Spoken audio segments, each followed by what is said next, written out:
Oh, nope. I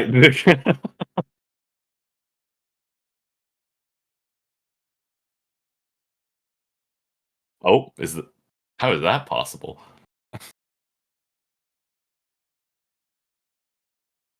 It'll work. Mo is muted, yes. Okay.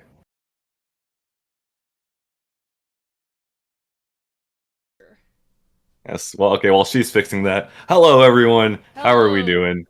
It worked. I'm in. I think I'm Oh, pretty cool, sure you can hear me. wonderful. I Yes. think you are maxed out. I could see you peaking like hard. Oh, no. It looks better now. Looks fixed. Okay, that's good. Okay. Hello, chat. Good evening. Welcome to the official Simon Fraser University tier list stream. Wait, hold on. There's no music. There's no background music. I will Oh, quickly true. add that. But yes, We need backup. feel free to do the spiel while I do that. Yes, yeah. So, hello, everybody. I am sitting here thinking, slightly still thinking, how did this get approved? But today, we as virtual ambassadors for Simon Fraser University are here to rank all of the courses in the School of Interactive Arts and Technology, which is the specific program we are ambassadoring for. Wait, sorry. Zito asked, why can we see the completed tier list? That was not completed. I just put random classes on there. Oh no, how do I reset it? Surely there's a reset button on this thing, Where's no? the reset button? Here it is. Yeah, right there, Oh, yeah, thank it's goodness. okay. Okay, there we go. Sorry, to be clear, what you saw on screen was not the completed tier list. That was I just put random stuff on there to make the thumbnail. Did not even look at the class numbers. But we will be doing it momentarily. And if you'd like to play along, I will drop a link in the chat to the official tier list that I made. Oh wait, hold on. I totally forgot. We need to put a big fat disclaimer that says this is just our opinions. Yes. If any faculty are watching this, no, you didn't. If any faculty are watching this, please be kind. Please, yes. Everything we say is a joke. It's not serious. Not everything. And if you are not a SIAT student or an SFU student for that matter, do not worry. We will explain these in detail. Okay, wait. What should the disclaimer say? Like exact wording? Yeah, I can't think of the exact wording. Like, because if it were me, I would just write everything. This is just our opinion, man. Yeah, the classic YouTuber disclaimer, you know. Satire, opinion. It's just a joke, bro. There it is. Wait. Okay, that might be a little too on the nose. Yeah, Disclaimer. We do not actually hate any of these classes. Okay, can I pick SFU Red? SFU Red. There it is, SFU Red.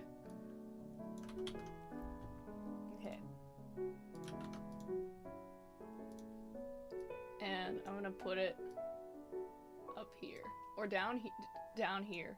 Okay, maybe white is more readable after all. It's way more readable. Okay. Yeah. Yeah. Make it white. There it is. Do you think that's a disclaimer enough? Because I know we were really scared of getting in trouble with SFU staff and faculty for this. Maybe it should be bigger. Yeah. Use the red color for the You're SFU so right. red. Can we change Wait, that? I can't. Literally Damn. 1984. It's not how the book goes, but you know. Pretty sure this happened in the book. I don't know what you're talking about. Okay, I'm gonna put the disclaimer 3 times.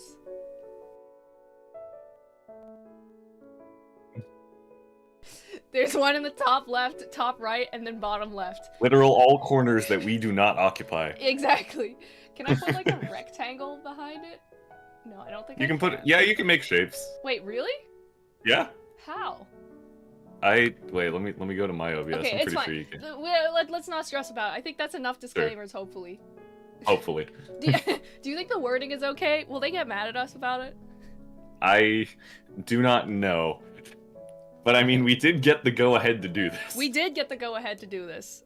So they can't be mad at us. Yeah, we just have to be civil, We right? just have to. That's right. And to further drive home the opinionness, we were thinking, okay, chat, how do we feel about? We might give you guys like a poll for every class that we go through. God, there's a lot. We were thinking you could vote. We'll do a separate tier list for audience vote, and Sure. one for. Oh, that's a good one. Yeah. How's that? Yeah. Okay. Yeah. All right. Let's do it. All right, let's run it. Everything looks good. Let's. Oh right. Someone said description of. I think I linked to. Oh, here it is. Ta-da! Oh yeah, you linked to the literal content calendar Or the not the course calendar. actual spring 2025 SFU calendar for all IAT courses. So if you want to read that yourself. Yeah, it's linked in the tier list. And I'll occasionally tab back out to that. I think, maybe. All right, let's get started. Welcome to SFU IAT courses tier list. Well, I think, okay, so this is all undergraduate courses only. Yes. Because we're undergraduates. And I think that the pool of people who have taken grad courses are a lot smaller. So, yep. Anyways. I mean, granted, there are courses in here that I haven't taken. So, like...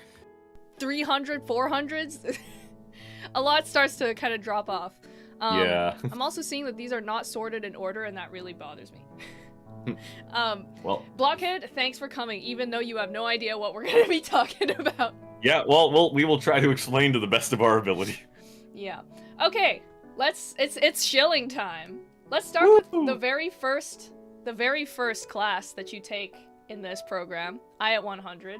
Everyone's favorite. Mm-hmm. I gotta say, for me, it's an S tier. Oh, okay. Straight up S tier. Okay. It's the first class that you take, and I think that it makes a really strong impression on, like, it immediately communicates to you what our program is about, which is like creative freedom with technology, like learning to use technology to do some crazy stuff, some cool stuff. Also, should we tell the people what 100 is? You're right. We should start with that before we do the rating. just go. Oops. Okay. IAT 100 is a project-based course. It's like the introductory course to our entire major, and basically there are 3 main projects that you do. The first one is it's basically learning how to Photoshop. Like you make like a couple of images, like they're supposed to look like still shots from film, and you have to do like some fancy photoshopping technique. And the second project is you make a comic, a graphic novel. If you can't draw, generally the expectation is you take photos. Yep, that's what I did. Yep. And the project 3, the last one, is you learn After Effects, Adobe After Effects to do motion graphics, and you do a kinetic typography animation, and it's very, very cool. There's a lot of, I think the best thing about it is the creative freedom. You can do basically whatever the hell you want as long as it's like appropriate to show in a class. And I don't know about you, but like it's the manga drawing class, bro. It's pre-real estate. I mean, that's what it was for you, I take it. It's pre-real estate. And I mean, honestly, like, it was my first time learning After Effects. See, Tori gets it. After Effects, my beloved. After Effects is cool. It's cool. Listen, I hate Adobe a lot, okay? Who no one likes Adobe, but... That's true. Currently, there aren't a lot of competitors to After Effects in terms of doing motion graphics, animation, and visual effects. Right now, unfortunately, for better or for worse, it's kind of the leading thing. So I'm really grateful for IAT 100 for teaching me After Effects. Okay, Vitry asked, Faye, are you feeling this S tier? Okay. Here's the thing. I enjoyed 100 just as much as you did. Like, absolutely, right? I think it's a great course. It's a great intro to SIAT. Everything you said. However, I am reluctant to give S tiers in general. Boo! It's cinema! Okay, no, here's the thing. It's a good course, but S is like best of the best. Up there, It's right? best of the best! How could it be better? Literally, how could it be better? Oh, I'm starting a poll. Hold on. Wait, how do we start the poll? It's a good question. I actually don't know. IAT 100. Yes or no? No, hold on. S, A, B, C. You're only allowed 4 options. Yeah, sorry, chat. You can have S, A, B, and F. Yeah, sure. Let's go with it. For people who have taken it, Mo was like, IAT falls off after the first course. Okay, I mean. Yeah, no, but see, that's the thing, right? It's a really good start. Is it the best course you have taken at IAT, period? We don't have to only give us one class an S. We can give, if it's S tier, it's S tier, bro. I know, like, I agree with you and everything. Okay, how could it be better? Okay, Tell me how could it be better? I do not completely object to it being an S, right? I would need to go through the rest of the tier list and place it relatively. Fine. We're starting. Okay. See, chat's pretty torn, but right now the lead, 50% voting, 57% people voting S so far. Wonder how it differs between profs. Oh, okay. That is true. That's why I did make a tier that says depends on the prof. But I think that generally speaking, just by the nature of like the creative freedom and the structure of the course, I think that it's just gonna be a good experience. Like, it's very hard for a prof to mess it up. Yeah, I mean, like, sometimes you will have people who focus more on one project than the other. Sometimes people like talking more about the comic manga end of things. Sometimes people like talking about motion graphics. Generally, experience is similar enough, I think. Oh, another point in favor of IAT 100 being S tier is that, like, I think that it forces you to pick up the skills that are, like, gonna, like, on a technical level, they're gonna be the basis of, like, a lot of your work in the future courses, basically. Because, like, if you go into, like, any of the other courses with no knowledge of how to use, like, at the very least Photoshop and, like, learn how to edit video or do animation, you're kind of cooked. Yeah. So, yeah. See? Chat agrees with me. 60% voted S tier. Okay, we'll leave it in S. We will leave it in S. Can confirm After Effects is needed for upper div design. Exactly. And honestly, it's a lifesaver. This is my first live stream with both of you guys in it. Love it. Hello, thank you, Blockhead. Good to have you here. We try to do one every Wednesday, but Faye was away for a while, so that's why we didn't have any collabs for a bit.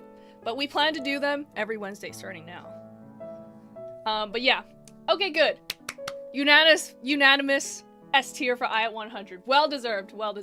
It's very foundational to IAT. This is true. Okay, cool. Glad that this was an easy one to go down. Yippee! Okay, IAT 102. 102. IAT 102 is graphic design, and it is basically an introduction to, like, the theory of graphic design, but you also have to actually do hands-on vector illustration, like, to do logo design, and you also have to, like, learn how to, like, do layouts, like web layouts, design, hierarchy, and, all that good stuff. Yeah, hierarchy and all the good stuff. I think, like, the actual projects differs depending on who's teaching it, but typically I think there's, like, logo design. You learn like logo types, like typography, and you also do at the very least you have to do, like, some kind of like web and print layout. Yeah, it's usually like a poster or a magazine spread and then some kind of web page. Yeah, usually. Yeah. And I think, like, when I took it, there was also, like, a portfolio thing, kind of, where you have to design your own portfolio in, like, the style of a famous artist or whatever. But, yeah. I don't know. Maybe my experiences are colored by the professor I had. Not naming any names. I don't think we're allowed to. Yeah, I'm not allowed to name any names, but in my opinion, oh wait, I should do the poll. In my opinion, this is a solid it's a B tier, C tier. I'd throw B sounds good to me, maybe A. I don't know. I mean, I'll tell you my experience with 102. I went into the second project, and I realized I didn't do any of the readings because I didn't know what the hell a grid was. You didn't know what a grid was? Well, no, I knew what a grid was. I just didn't know how it worked functionally because I was not paying attention, unfortunately. That is on me entirely. Bruh. Okay, so you're saying A or B, I'm saying B or C. I mean, I think we can take the middle ground and hit B. It's like, I mean, unfortunately, I am not a design person, right? So, my opinion is a little swayed by that. But I mean, as a course, it's solid. I have no complaints with it, really. Yeah, I guess. Even with my difficulties with the prof who shall not be named, it was alright. There's still some level of creative freedom there. Someone voted F. Oh god. But it seems like B's across the board with a couple, 1A, 1F. That's spicy. That's spicy. Someone did not enjoy this. Whoever voted F, feel free to out yourself in chat and explain why. Or if you don't want to, that's fine. Yeah. Okay. Yeah, I think Zeno made the point that we can't spend too long on the courses, although we haven't taken all of these, so not all of these are going in. But I feel like we need a tier for, like, neither of us have taken it. Oh, I'm just gonna, like, not even put it on the list if we haven't taken it. I misclicked. Well, Random Meme Boy, you might have misclicked, but there's still other people who voted F. Yeah, so... That's crazy. That's crazy. Yeah, overall, I think my opinion, IAT 102, it's fine. Yeah. I wish, like, there's enough freedom, but... Okay, 103W. Ooh, I have thoughts on this. Oh, you do? Okay, so for people who don't know, IAT 103W is basically like a first year, it's a writing course. It teaches you how to, like, write, for academia. So how to write papers and how to do citations and how to communicate your ideas effectively or whatever. Anything that's marked with this W means that it's that type of course. And I think in IAT there's only 3. 103, yep, 206, 103, 206, and 309. I don't like any of them. I hate all of them. I loathe them all. If I could give them multiple tiers, what's the longest piece of text you've written outside of a writing course? To be fair, I be yapping. I love to write. I love to yap, okay? But oh, okay, bye Blockhead. Thank you for coming. It was nice to have you, even as short as it was. But even though I love to yap, maybe this is a personal grudge, but like the prof gave me like a B minus. And that really pissed me off. I'm pissed about that. I feel like that's not the course at that point. I'm not even giving you, in the poll chat, I'm not even giving you the option of an S, because no one thinks this course is S tier. I mean, okay, my minimum for this course is A, actually. What? Well, okay. One, obviously, I enjoy writing far more than you do, right? I don't think... Faye, I love to write! I love to write! I write fan fiction! Okay, let me rephrase. Writing academically. I like to write academically too. I'm good at that stuff. That's why I hate 103. Really? Ah! All the essays that I write for like literally every other course except the W courses, I ace that. I kill it every time. But the W courses? I guess they're like, we're gonna put you in your place.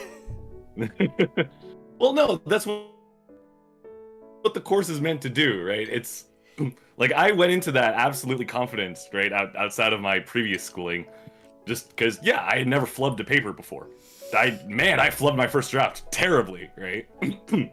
But like, it's a good fanfic. Right? Maybe one day. But then, like, but since I took 103, I have not flubbed a paper since. Couldn't be me. I aced my papers from the get-go, except for the W courses. Those guys just have, like, they hate me. Maybe I'm too much of like a hater and they can tell my vibes are off.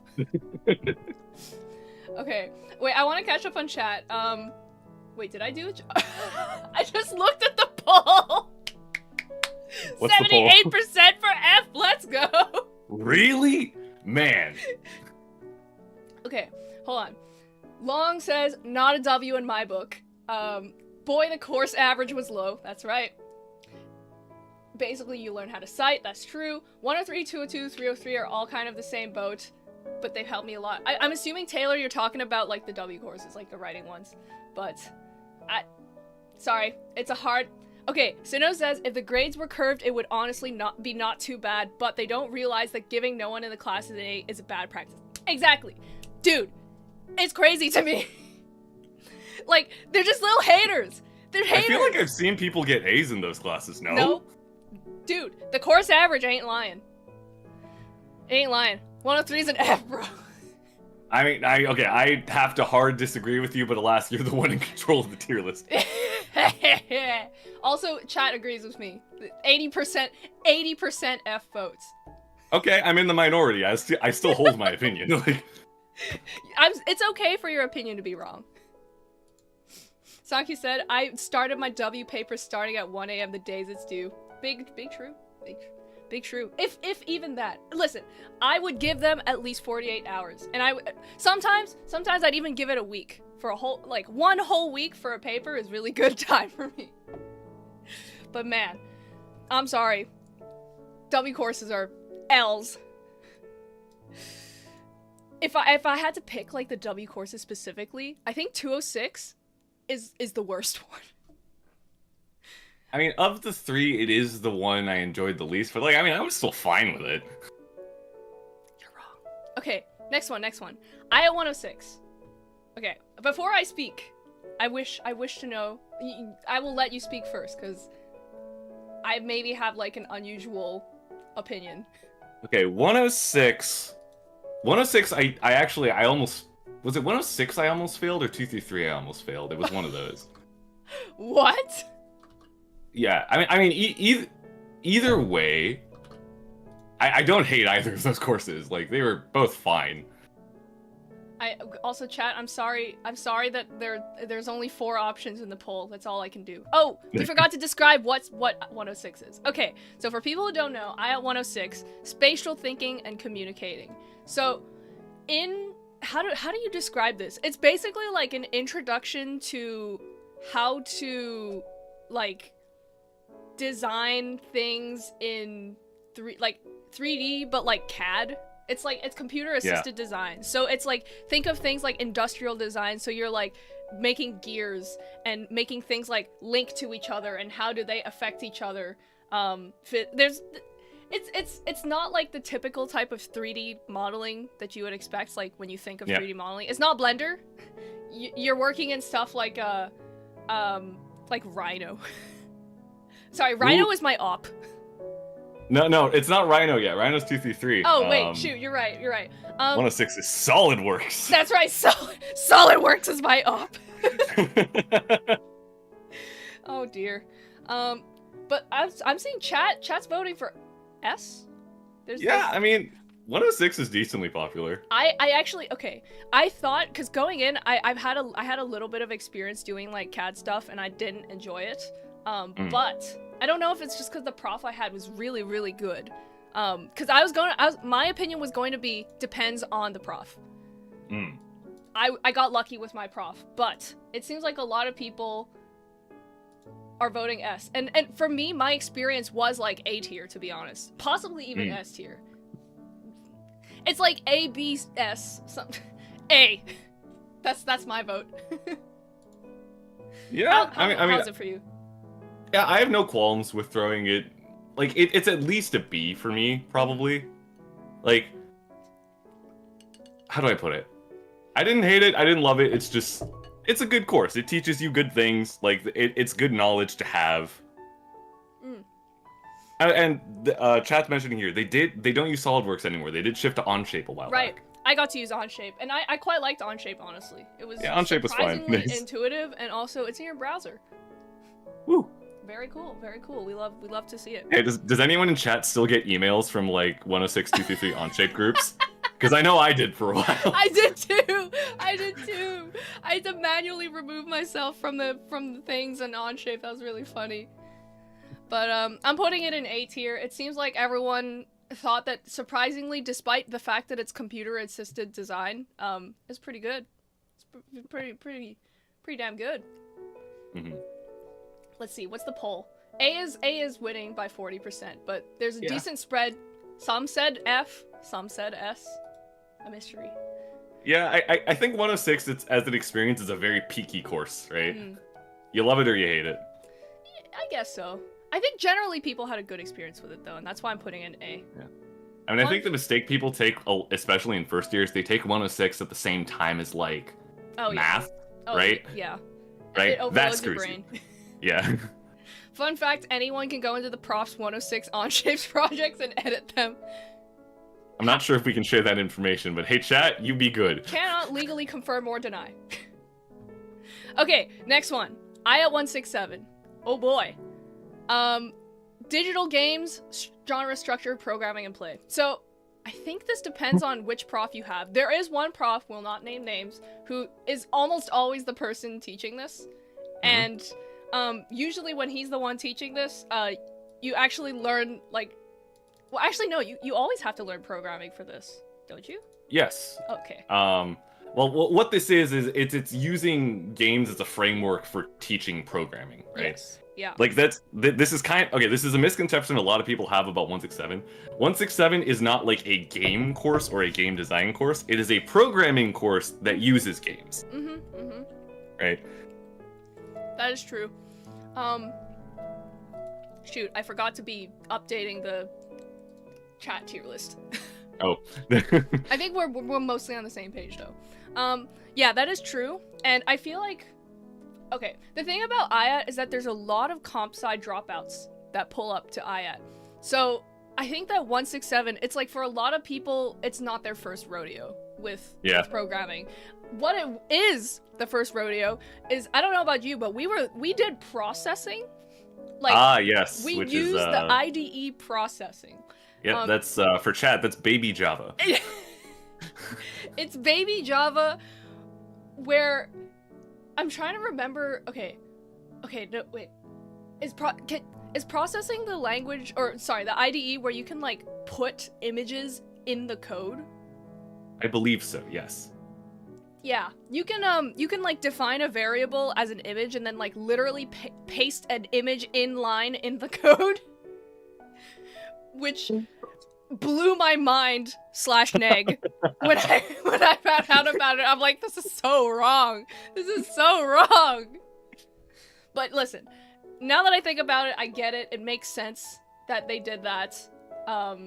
Because like, that sounds really fun. Like, it's I bet it's for people who are new to programming. Cause, like, yes, absolutely. It's meant to be like the next step up the ladder from like Python or something. Yeah. Right? So I don't blame them. In hindsight, it makes sense. But like, yeah, that I hated it at the time. But in hindsight, processing is actually a pretty good learning tool, I think, for, like, especially for people who don't have programming experience.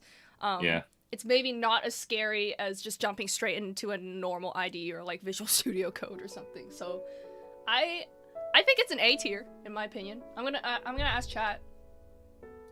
Hold on, I have to end the previous poll. Previous poll ended with A as the winner. Okay, start a poll. I need to do this when we start each one so people have time to vote. Probably, yeah. S, A, B, and F. I wish I could have more options, but alas. Betray says, I'm a Scratch enthusiast. You know what? Like, yeah, processing is kind of like the step up from Scratch and Minecraft blocks. Yeah, it's like, hey, actually write your code now, but we will give you, steps along the way. Yeah. And I do appreciate the creative freedom that you can get with the games that you make in 167, to be honest. True. I knew, like, not me. I made, like, the cheap ripoff of Mega Man for my last project, but, like, I knew a lot of people that made some very cool stuff in there. Oh, yeah. It's one of those courses where you're allowed to go a little ham if you can. Okay. I want to, like, omit the details in case I get doxxed. I think if you know, you'll know. But, like, okay, all I'm gonna say is that I made a rhythm game, which is very difficult to do in processing, for the record. I mean, that's difficult to do in general. Yeah, because you have to... In my case, I had to build the engine basically from scratch in processing. Which was pain and agony as someone who's, like, you know, programming isn't my main thing. But, I mean, it actually worked. Was it functional? Technically. Did I do well in the course? Yes. So, and I'm really happy that I got to do something as crazy as that. And most people go with like doing like they usually do like like platforming games, because that's like the easiest one to do. And some of the labs give you code for it too. Oh right? Yeah. You basically just end up reusing code a lot, which even I did that. Okay, I'm checking chat. I'm checking the poll from chat. We're seeing a 50% lead for A. Some people voted S. Some people voted V. A not insignificant amount of people voted F. Yeah. Sankyu says, can you guys tell us what the class is about above the course description? What we've been doing is we tab out to like this at the start of each, like when we move on to the next one. I think what Sankyu means more is like details we have experienced within it. Tell us what the class is about above it. Sankyu, what do you mean by this? But, yeah. I need to recalibrate. My hand's been completely messed up for some time. But, while I recalibrate, Faye, you can talk about our next choice, our next pick, which is IAT 201. IAT 201, okay. This is, our good friend HCI, I believe. Oh god, I have thoughts! I know you have thoughts. A lot of people have thoughts on this one. What are your thoughts? Okay. Here's the thing. I actually, like, did decent in this course. So did I, for the record. Right? And, like, I don't hate it. Like, okay, so just so people know what the course is, right? It covers human-computer interaction and cognition. Basically, how humans perceive and think about things, and how computers perceive and think about things, and how those interact with each other, right? It's a bit more of a science-y approach to the interactive technology bit of our program. And my opinion on this is that the stuff is fun. Well, okay, if you are like a researcher type like me, you may find this fun. But, like, the thing is, it's a very, very dry course, right? Right? It's go to lecture, do the readings, like, you have to do the readings, right? Oh, God. And then reflect that in project. That's what it is. I am fine with that. I can totally do those things. So, which is why I hit this at, like, a C or a B-ish, right?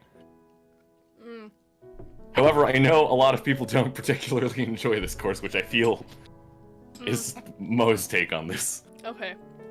So, I agree with you. And I also have the opinion that I actually think that the theory that is taught in this course is a decent amount of it is actually pretty valuable and important in design. Oh, absolutely. Yeah, no, the stuff you get out of it is great knowledge. I still remember the stuff that I read about affordances. Like, I think about affordances when I see bad design with bad affordances. And I'm like, oh, that's just like that reading from IAT 201. But yeah, the content, it's just delivered really dry. And it's very, none of the projects are interesting. They're not creative. And listen, I don't hate courses that are like academic heavy with like writing and stuff. I'm okay with that. As long as the content is interesting, which in this course, it's just not. It's just not. Okay, I'm checking chat's poll. Currently the votes are for B. My vote is for C. And says, I feel like everything's hard to rank because the profs and TA can make or break a course, and the courses change over time, so everyone has a different experience. This is true. That's why we're basically we're rating it based on how it was for us. Yeah, that's the triple disclaimer in the corners here. The 3 disclaimers. But I will say that, like, for a lot of the courses that we'll rate, most of it has stayed, like, at least the overall structure and content of it is more or less the same. Even if there is, like, variety depending on the prof.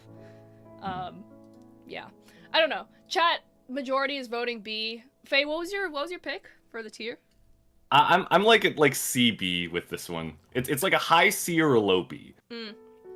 I'm in solid C tier, but it seems like chat and you are both putting it in B tier, which is too high in my opinion.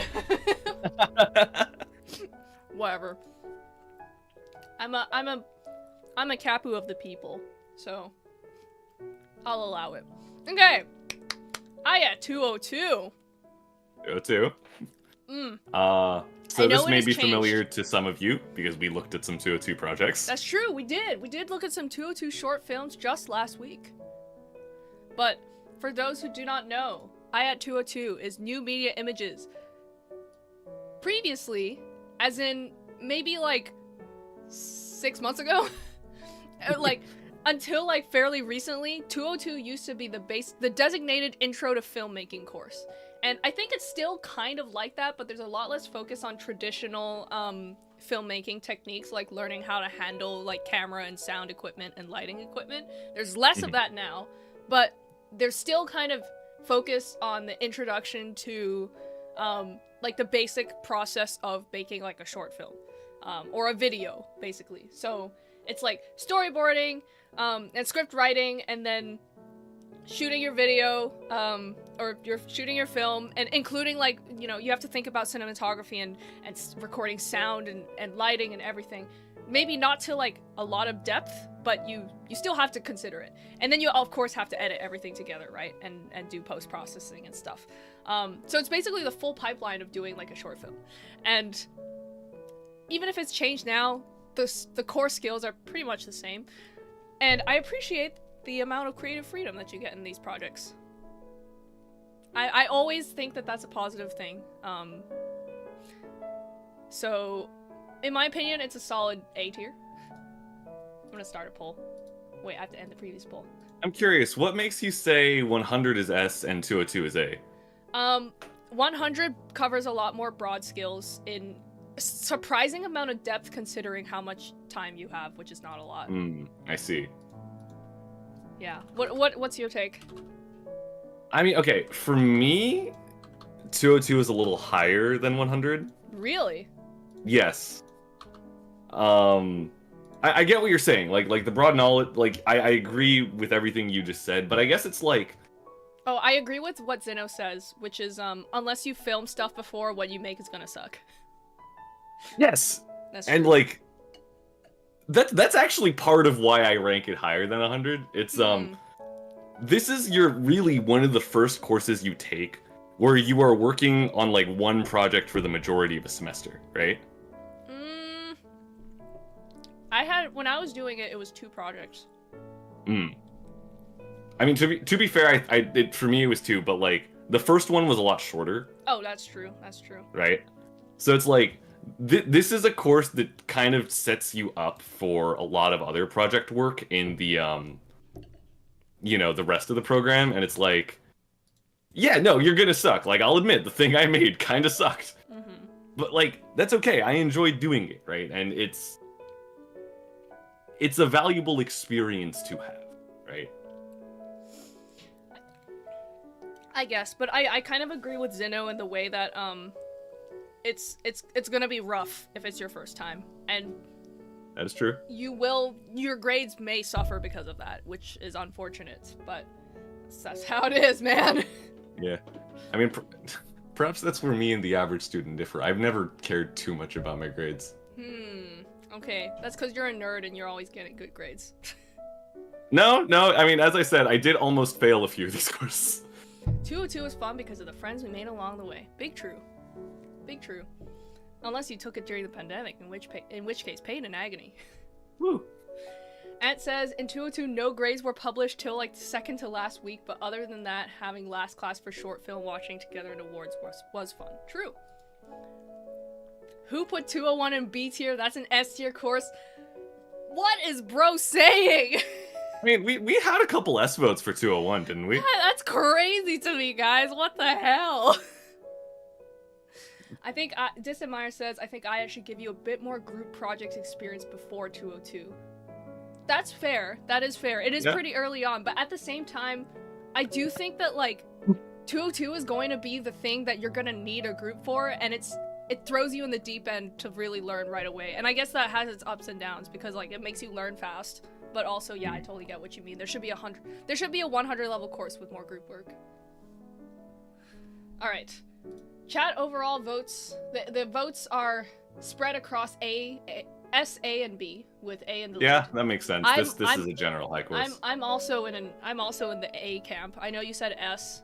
Higher. Well, I mean, than I never said it was S, right? I just said it was higher than right. 100. Sure, right? sure. So it's yeah.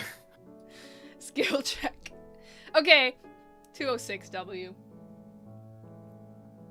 I mean, I feel like I already know your opinion on this. Cringe!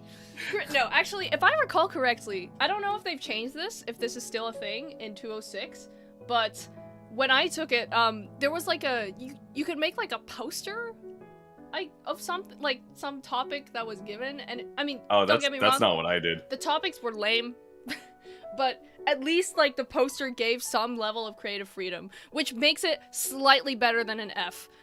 In my case, I think it's a D, F to D. Okay, so for the chat, right? This is another writing course, right? Yeah, but basically how SIAT sets up its writing courses is 103 is you're learning two things. You're learning to write in a university setting. You are also learning to write as a design document, right? That's what 103 is. Yeah. 206 expands upon that, and you are actually like writing about media design and in that space, right? It's more technology based, give or take.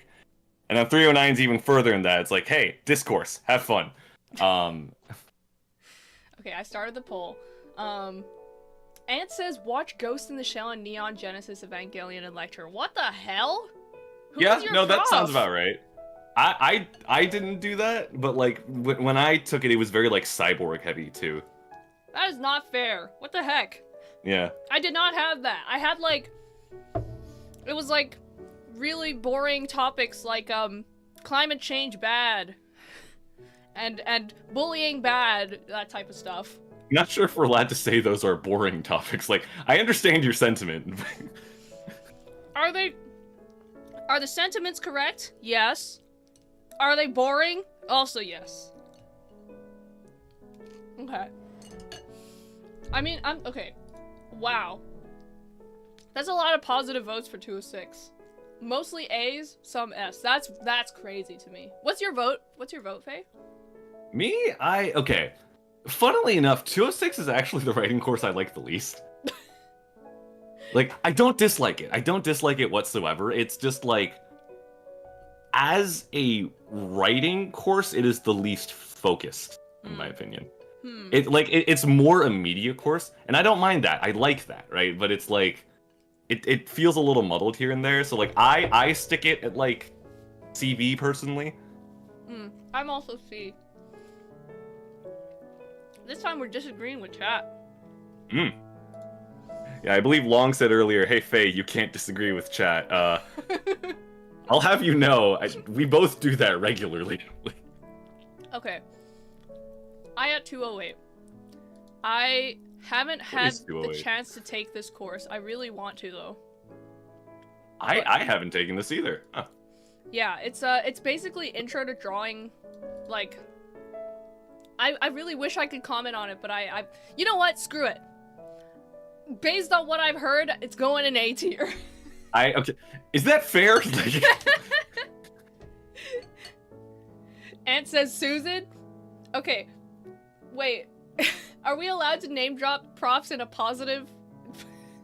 I feel like we shouldn't name drop props. Even if we're gassing them up, even if we're glazing them?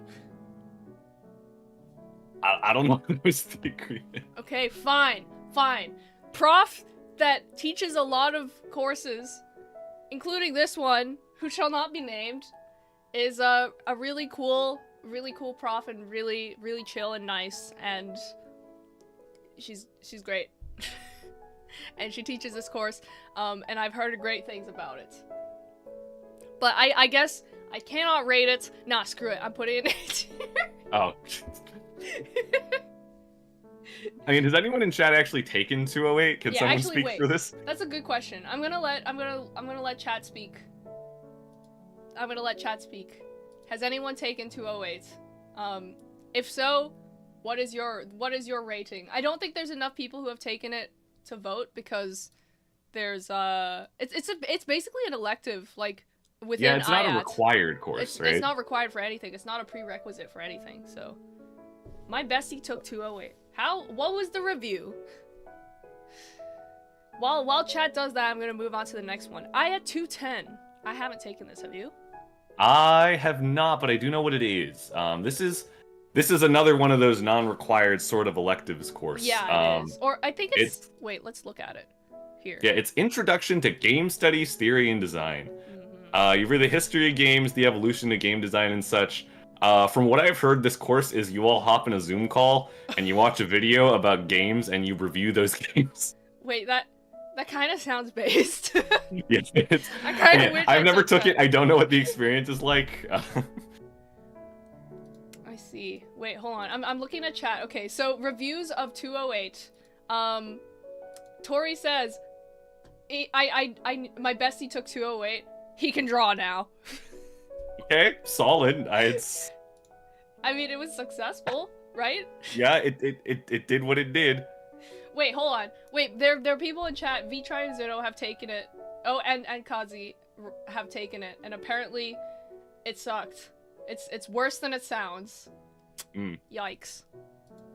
All right, for you, chat. For you, I'll put it in you guys put it in C, D. Have it at C. I'm gonna put it at C, I guess. It's like teaching all the game terms, kind of dry. Final ruined by AI? Oh boy. Hey, what does that mean? I wasn't around for that one. D tier. What does that mean? Please feel free to elaborate, Tim. Yeah, please elaborate. Okay, moving on to the next one. IAT 222. 222. Oh boy. So this is our interactive arts course. Oh boy. Yes. Okay. So this is I say this to everyone who learns about 222, asks me about 222. How I like to put it is, so 265, that is the second year programming course. Yeah. 235, that is the second year design course. Yeah. A lot of people think 222 is the second year media arts course. It is not. Be the first unanimous F. No. Sorry, continue. Because I continue. I am actually an avid 222 defender, and I will tell you why. Wow. Okay. Please continue. So 222 is a course. A lot of people go into it expecting to learn how to do media arts, interactive art stuff, right? But really what it is, it teaches you how to think and engage in discourse about it, right? It's more an art history course the first half, and then the second half is the actual media part of it. Listen, I know you and I had different profs. We had very different experiences with this. I enjoy it because I think it is a shame that the School of Interactive Arts and Technology doesn't have more courses that let you do interactive exhibitions. Listen, I think interactive arts can be great, okay? The concept, there's a lot of cool stuff. This course doesn't let you do the cool stuff. Yeah, it does. No! Oh my god. Wait, I'm looking at chat. Okay, so first of all, we've got F votes leading by 50%. Jesus Christ. And I want to look at what other people said in the chat. Very team and prof dependent. I agree. That said, I think it's more team dependent for the project. It's very difficult to make this content not dry. We visited a museum. That was cool. I'm glad you got to. Mine was during COVID, so... So we didn't.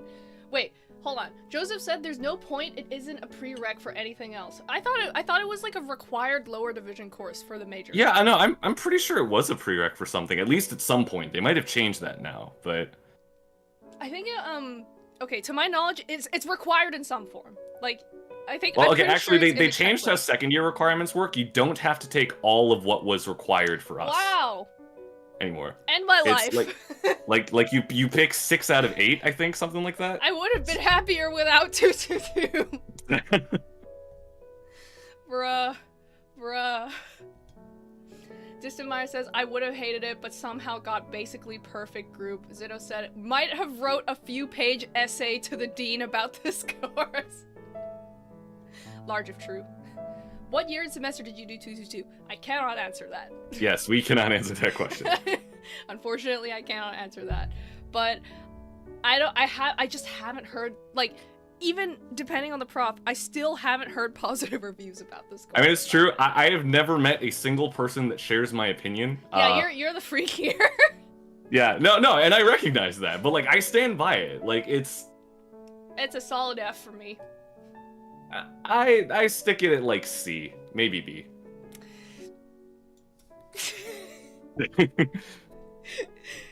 C, maybe B. Like, at best, I could give you D tier, but like, no, man. Chat is with me on this. It's the majority F tier.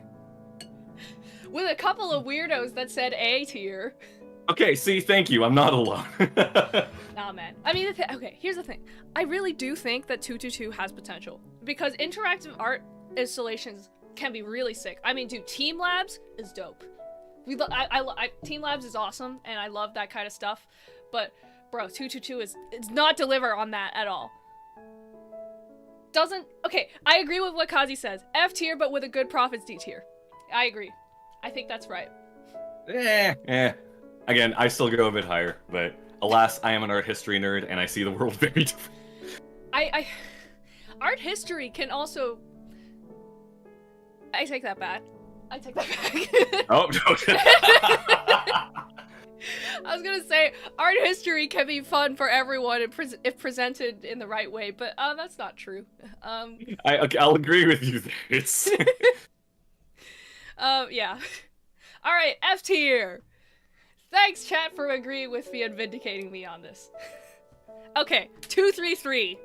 233. Spatial design. Okay, so this is an expansion on 106. Yes, so this is...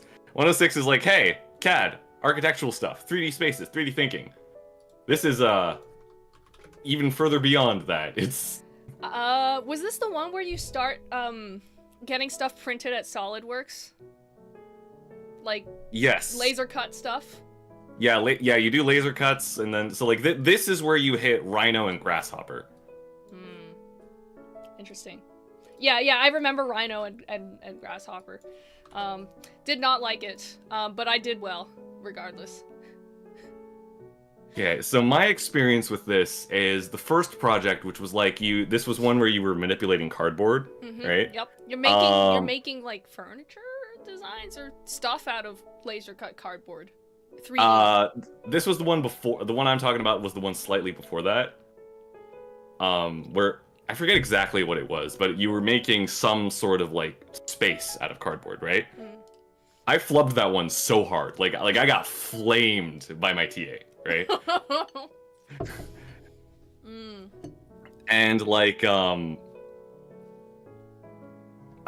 at that point I was like set to fail the course, and then in the second project I became my team's designated Rhino and Grasshopper guy because no one else wanted to work with the software. They all hated it. Yeah, did you know how to use it? Yeah, no, well basically what I did is I just read a bunch of forums. Of course you did. And like I understood the software pretty well. If anything, sometimes the forum people had the exact solution I needed, so it was like, okay, cool, wonderful. I don't know. What's chat the saying? midterm. The midterm was rough, though. I will say that. In my opinion... Or was that 106? Does the tier list reflect Mo's grade? Nuh-uh. Nuh-uh. I'll have you know, I got, like, at the very lowest, like, B's in... I don't think I ever got lower than, a B minus, I think. In an IAT course, and most of the time it's A to A+. Just hashtag not a flex. But, yeah, I don't know. Chad is saying C. I kind of agree with them on C, to be honest. It's mid. I don't mind C. I'd throw it in B. Personally, I got more out of this than I did 106, so... Interesting. I think, okay, here's the deciding factor for me. There's way less creative freedom in 233. You don't get to make you're very constrained to these specific True. requirements. Okay, no, I'll give you that. Yeah, it's you have very specific parameters. Yeah, and it's just not fun. You just don't get to be creative with it. Not truly. So, L. L's not a rank, so C. I'm with Chad. I'm with Chad on this one. Okay, 235. So 235, as I briefly mentioned earlier, is the second year design course. This is where you learn, you know, further design theory, organizing information. You're working a lot more with textual stuff here, right? You're doing magazine spreads, posters. You don't hit web until a lot later, if I remember correctly. I mean, it is kind of like an important part of it, though. Like, this is considered like the intro to web design. Okay, I'm adding the poll. Keep talking. So fun fact, this is the course that made me realize, man, I should not be a designer. Wait, I really don't know what to put for, like, the 4 options. I'm just gonna go SBCF. Yeah, I don't know. 235's like, I'm sure it benefited a lot of people, right? I hear many people talking about this course very well, and I understand the content is great. Just, man, I cannot do it, right? Like, I am the kind of person where, like, if something works 30% of the way it's supposed to, I can work with that. That is a functioning object to me, right? My brain is not meant to be a designer. I just cannot do it. Hence, this course is like a C to me. And that is nothing against the course itself.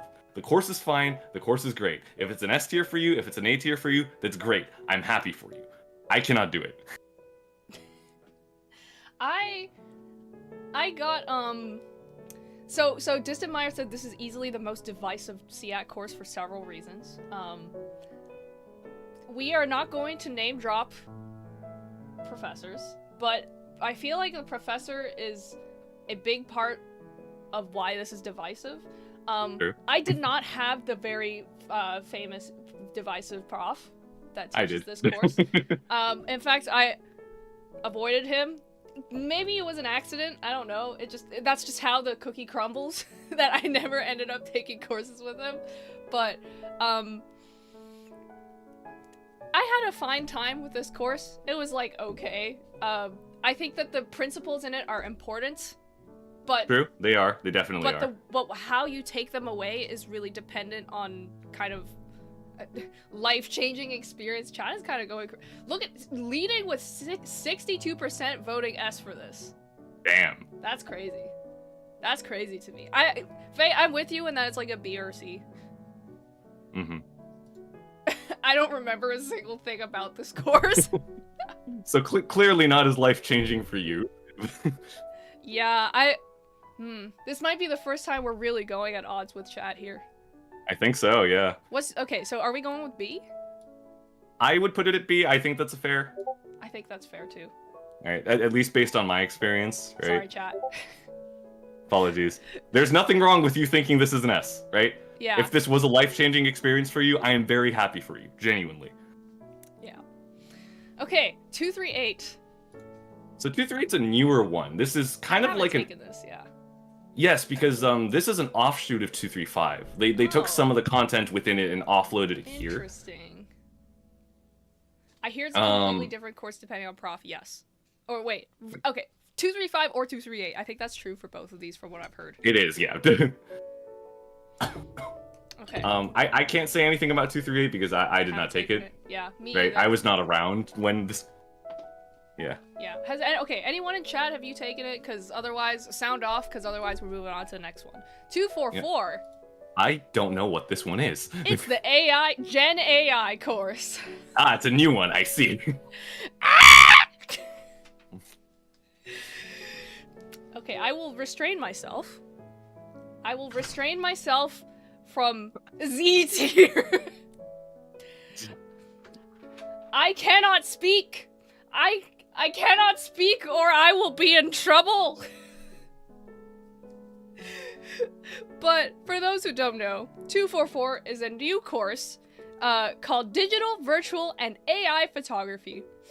And The focus of the course is on developing a portfolio that demonstrates a wide range of technical, aesthetic, stylistic, genre, and conceptual approaches to digital photography, including the use of generative AI platforms and real-time rendered virtual image production. So, I mean, I haven't taken this. Have you taken Nor have this? No? Yeah? I have not. I have So, not. Technically, we should not speak.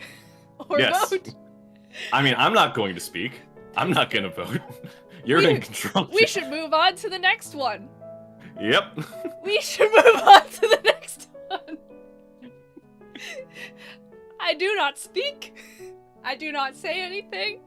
We move on. I got 265. 265. This is your second year programming course. Specifically, it's called Multimedia Programming for Art and Design. Basically, this is where you take a step up from Python and processing to actual Java, right? Yep. And you're doing a lot of, like, illustration with code, if that makes sense, right? Illustration is a very generous way of Sure, describing okay, perhaps what that is. Image generation, let's go with that. Be sure I said, as a large language model, I think this is blasphemy. Large at poll 244. Nah, man, we're not even giving it the time of day. Nah. Yeah, this is a tough course. It's hard. It's technical. And you do not have nearly the freedom that you do in 167 or other kind of. I mean, to begin with, it's not even a game development course. Sure. Games are not involved really in much of any way in 265. Yeah, this is just straight programming. You are here to program and learn Java. It throws you into Eclipse as your IDE, which. Oh, Eclipse. Yuck. Ooh, throwback. Yes, the prereq is 167A. You do need to have taken this. So it's like, usually, like, if you did well in 167, you do decent in 265, right? Yeah, I wished that was the case for me. Ooh. Which is to say, I did excellently in 167 and I did meh in 265. I see. I did pretty well in both. Though I do agree, 265 final it's a rough one. Okay, see, Zeno says the projects from 167 are usually better than the 265 projects, and I agree, because that's because of the creative freedom that you get with it. And you don't, it could be the structure of the course, it could be the limitations of what you can learn in an IDE like Eclipse, because, like, I'll tell you this, like, it is a lot harder to make something with pretty graphics and something cool in Eclipse than it is to do it in processing.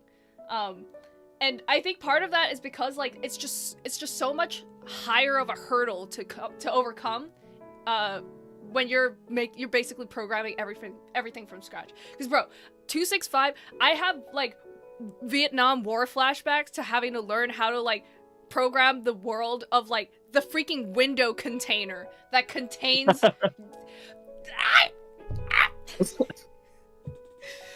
That drove me nuts, man. The fact that you have to, like, define the constraints of the window and how it works. I'm like, bro, this is too low level for me. Like, I thought this was supposed to be a high level programming language.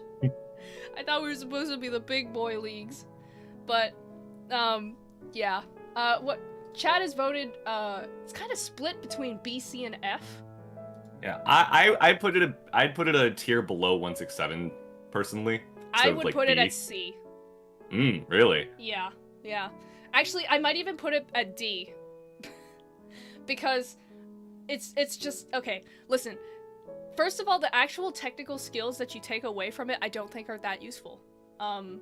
Because programming is important, I just don't think that the programming you learn in 265 is particularly useful or practical in what you do later down the line. And the second thing is the lack of creative freedom, because it's bad. It's really hard to make something compelling. Like, even if it's an IAT course, like, I'm sorry, man. There's no way to make that simulation really that interesting. When you have to check the boxes of, like, oh, it needs to use Perlin noise in some way, True. generated visually. It's like, bro, how the hell am I going to fit that in a natural way? Yeah, I mean, I think that's actually my one gripe with 265, where it's like the first 3 parts of it are like, hey, you're working on developing the same thing, and then suddenly, fractals and Perlin noise. Completely different concepts, and it's like, okay, cool. Mm-hmm. Okay. So, my vote is at D. I'm checking chat. Chat says BCF. And, what was your vote? You said 1 below 167? Yeah, I'd put it at a B. Do you think B tier? Yeah. F tier. F, bro. Okay, I'm compromising and putting it in D tier. Okay. I'd say D is in between F and B. Because F is low. Okay, 267. 267, ooh. Introduction to Technological Systems. Who likes Arduino? This is the Arduino course. And I'm not gonna lie, I like this one. I like it quite a lot. I do too. I enjoy I this quite a bit. I think, again, as is the case with many IAT courses, I think that the strength... Yeah, Taylor, same. I was terrified of 267. I was like, bro, I hate Eclipse 265. I have trauma. And now I have to learn Arduino. It's gonna be so much worse. But no, 267 is actually pretty damn fun. It's programming side is not that difficult. It's pretty. The way that you learn it is pretty good. Like it's pretty easy to pick up, and you get to do some pretty creative and fun stuff. Yeah, like the hardest part of 267 is not the programming, but making sure the wires stay where they need to be. It's the construction of the object. That is true, but that's fun. So we're clear, chat. 267 is a course where you write programming and then put it in like physical moving objects and wired systems. With it, right? Now, Arduino, for people who don't know, is like an actual a chip, like a little chip with things that you can wire up into it, and you can add sensors and lights and stuff like that. Motors and all that. Yeah. It was I'm seeing people in chat say that they had fun with this course, and I see that a lot from what I've heard when people take this, is that it's actually just it's fun. You get to do you get to make some cool stuff. And it's also like, okay, I'm not gonna name names, but I've heard a lot of people brush this course off as like useless because the skills seemingly don't translate anywhere else. The thing is, they kind of do. They do. Right? They do. Right? Like, I've fallen back on 267 quite a bit throughout my other courses, and the other thing is, like, I don't know, like, I was never taught, like, how to jump a breaker or how to wire a car battery, right? 267 kind of lets you intuit that, right? Like, if anything, it's a refresher on high school physics. True. Okay, wait. So it's like, translate those skills. Use your brain, folks.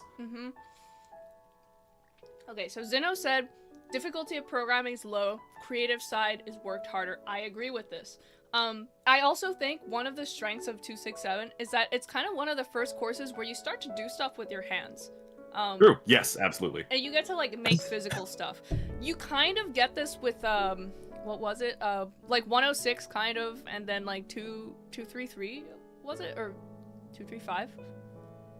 Whichever that one was. You kind of get that, but this is the one where you really get like freedom to, it's just you and your hands to make a physical object and then hook it up with the programming, and it's pretty fun, and it's practical. Even if you like, here's the thing, the only course I can think of after that makes you do like hands-on stuff like that is 320, 320, and 336. Both of which are not required, I think, unless you're doing a concentration.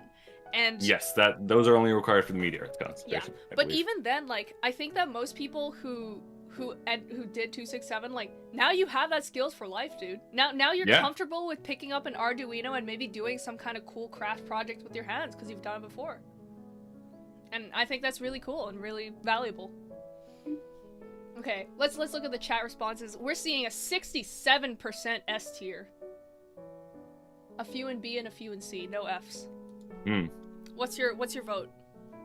A at least for me. I wouldn't mind if you threw this an S, but like it's a very strong A for me. I agree. I'm strong A, possibly even S. So, you know what, chat? You win. It's an S tier. There was no A tier. Okay, yeah, that's true. Sorry, that's the problem with only four slots. God damn, YouTube poll capability. Or A tier? I think it's A tier. A tier, Yeah, S tier. I think A is fine. Yeah. Alright, moving on. 309W. Well, I mean, again, I think I know your opinion on this. Okay. You explain 309W, I'm gonna make the poll. Okay, so 309W is your third and final writing course in the Thank God it's the final one. in the SIAT major. This is like basically like 103 and 206 are warm-ups. This is like, yo, write, actual write, discourse, engage. Like how I've heard it described, like it's like this is after you have gone through second year courses like 235 and certain professors. You've hardened up. You have some university experience under your belt. Write an essay, right? And I was going to say this is the writing course that I enjoyed the most. But no, I don't know. The more I think about it, the more it's a toss-up between 103. Fun fact, my 103 paper was about Japanese gambling laws. Nice. But it wasn't a good paper, actually. I don't think my 309 paper was particularly good either. But I don't know. It's fine. It's a writing course. Like, wow. Actually, positive reviews of this course. Okay, people take warmer to this one. Yeah. The thing that shocked me the most is Tori's 309W is the reason I got internships because of the second project. That's crazy. Right, because the second project is you sort of make a portfolio, kind of. Yeah, I remember finding this useless because I already had a portfolio. So I was just like, here it is, completed on day one. But I will say that like if I didn't have one already, it would have been valuable. That is true. That is a helpful thing to have. But yeah, interesting. So wait, what's your vote, Faye? Me, I'm trying to see if I like it more than 103 or not. I would throw it in B at least. B tier. Yeah, I feel like that's kind of a good middle ground of the votes. And me personally, I don't have any strong, like super strong opinions. I do think that the portfolio is actually a really good thing to have in a course. And I personally, I killed it in paper writing at this point. So. What class was the best paper you wrote? Because mine was actually an elective course too. But... I don't remember. When you say best paper, do you mean like perfect marks? Well, okay, like grade can be part of it, but just like the paper you are most proud of. Thinking. Probably for 312, I think. Writing about games. I see. Yeah. Yeah. My best paper was for ARC 301, Ancient Visual Art. Jesus. Nerd! Yes. No, okay, I have to tell this story because I was writing about this like Japanese statue artifact thing, right? And basically it was like you needed to find papers of other people discussing this artifact, right? The only paper I could find was public access at the Japanese National Library, only in print. Okay, nerd. I literally could not get there. So I had to hodgepodge a bunch of sources, but best paper I've ever written. Anyway, we're off topic. Let's move on. Pointing up finger emoji in chat. That is who I am, and I am proud. Okay, 312. Let's 312. Go. Wait, actually, were there any 100 level or like lower division courses that we missed? I know 110. Did we skip over that one? I think we did. What is 110? Visual community. It's also an elective, I think. Oh, yep. It does not. While SIAT majors may take the course, it does not count for credit for SIAT degree requirements. So I'm pretty sure any IAT majors would not have taken this. So I think 110 is like an offshoot of 100. It looks like it. Fundamentals of raster vector image creation, form type. Wait, this is like 100, 102 rolled into one. Kind of, yeah. Interesting. Yeah, we couldn't vote it because I don't think we've taken it. Nope. Okay. And we've done all the other lower div courses, I think. Yes. Okay. 312. Foundations of Game Design. Yippee! So yeah, this is the first real game design course, right, in SIAT. And yeah, you make games. So, sometimes it's board games, sometimes it's video games. It depends on who's teaching it. It's okay. Okay, so as we know, no name dropping, but there are like two main profs that teach this, and the approach to the course is very, very different depending. And even with the prof where, okay, so basically for those who don't know, you basically end up either making board games or like classic games like on pen and paper or whatever compared to like video games, whereas the other prof is entirely video games. And there's a lot of programming that you have to learn, like, on the way. Need a new tier for depends on the team.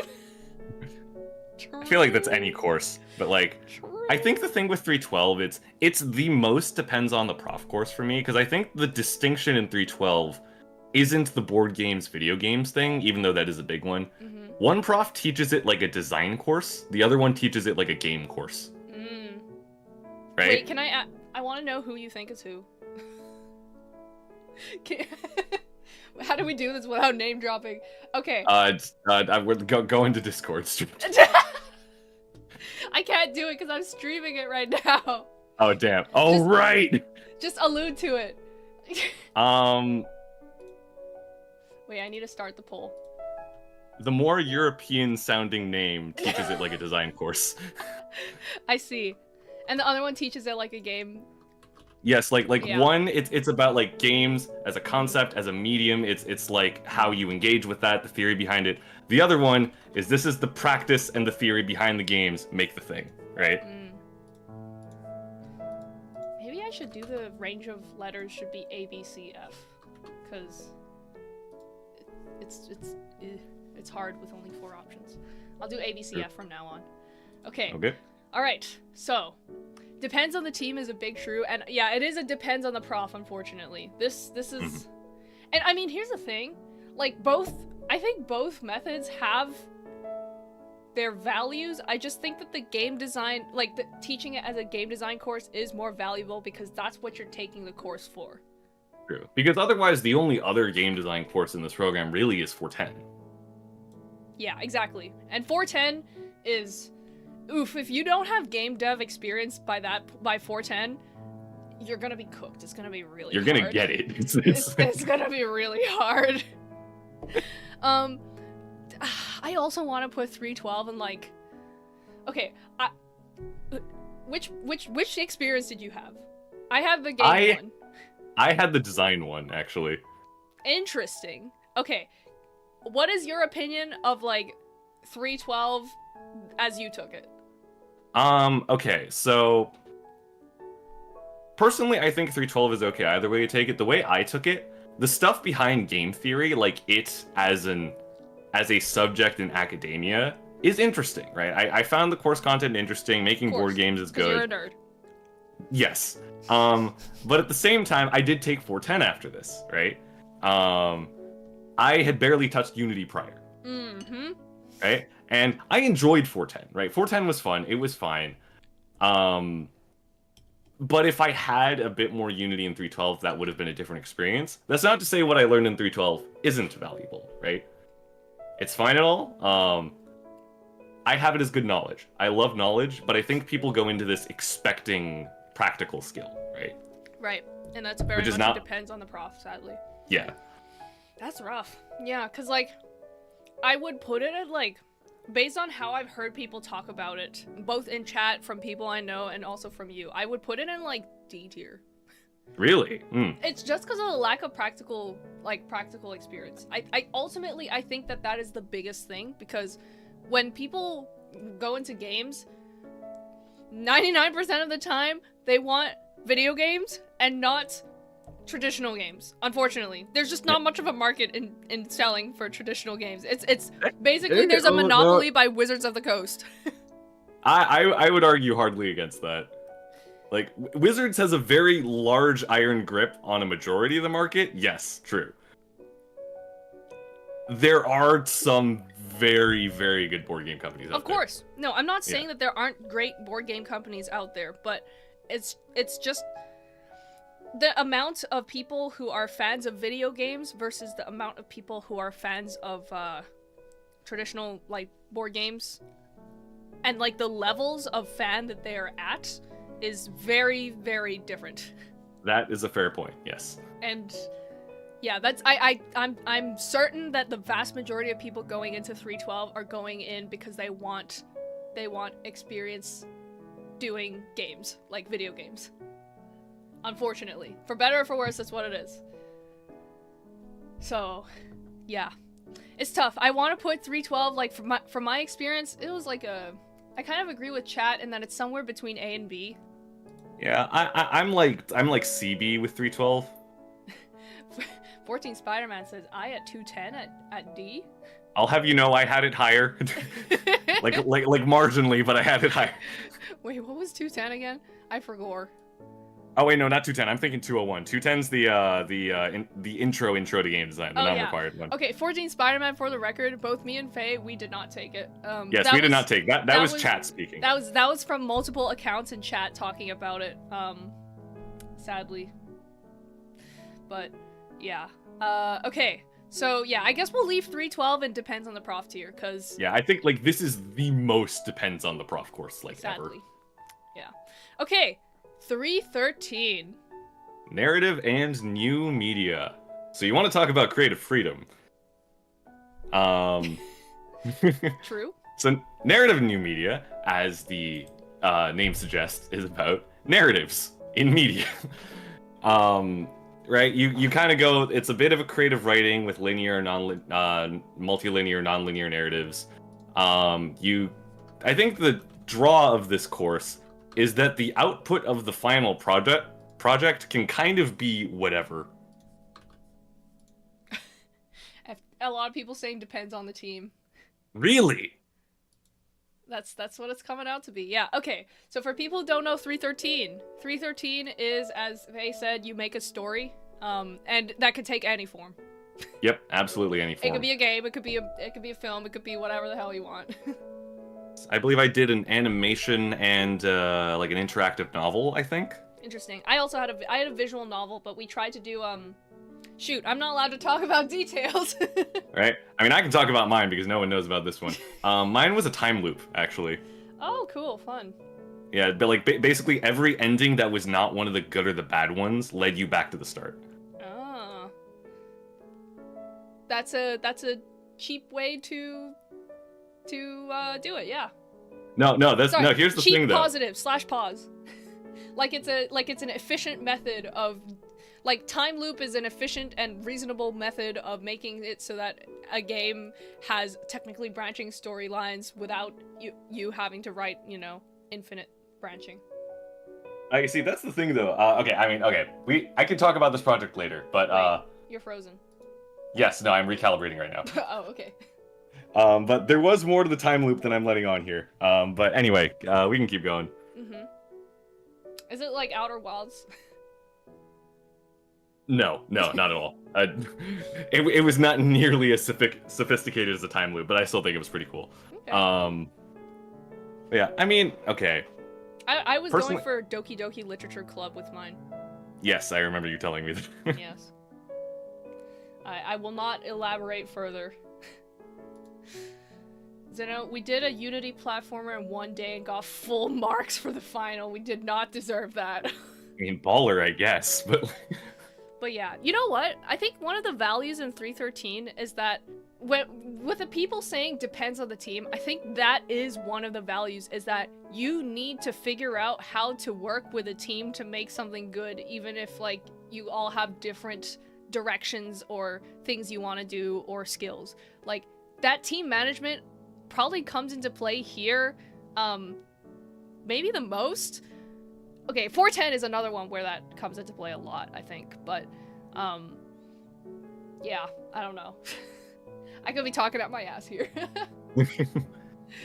But the creative freedom is very fun about that. That is true. Let's see what chat says. Oh, wait, that's very divisive. Oh, really? Oh, what's it saying? It's equally tied, 40% A, 40% F, 20% B. Oh, I mean, okay, I'm more on the A side of that argument. I'm also more on the A side, but I could definitely see that people getting screwed over with this course would feel like an F, like in terms of screwed over by team. I don't know. Yeah, I mean, I don't know. I feel like depends on team is an applicable thing for like literally any course with teamwork. That's true. That is true. Unfortunately, for better or for worse, that's how it is. I guess like part of the thing you learn with teamwork is that like you literally have to learn how to manage your team, and if you don't, you're gonna lose.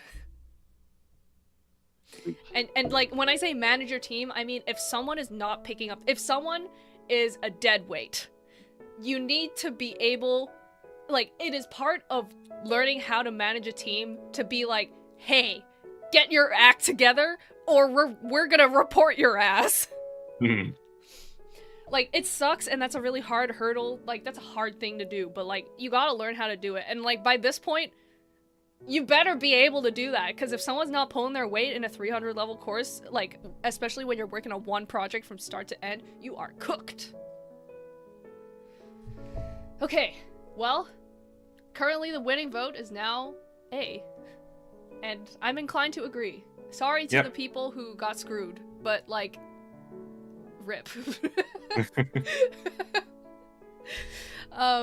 Yeah, I'm putting 313 in an A tier personally. Yeah, I agree. It's interesting to note that a lot of the high tier projects are the ones that have creative freedom. just thought it was interesting to point that out. Okay, IAT 320. Body interface. Indeed. All right, so this is kind of an expansion off 267. Yes. You're also doing wiring stuff, but specifically with wearable technology. Yes. Right. So you're working with fabric circuits. You're working with clothing items, with watches, all that kind of stuff. Yes. I enjoyed it personally, and I get to say this because again, no one knows about this one. I made a Kamen Rider changer for this. Of course you did. I did. I still have it in my room. It's very clunky and not at all wearable, but like, it's cool. Slay. I'm happy for you. That sounds dope. Okay. Not sure how much I'm allowed to discuss the details of what I did for this class. But I struggled with this a lot. I struggled with this course a lot for reasons. Despite doing really well in the previous Arduino one. That's why I had really high hopes for this. But part of it was prof, part of it was that I was burnt out like really bad.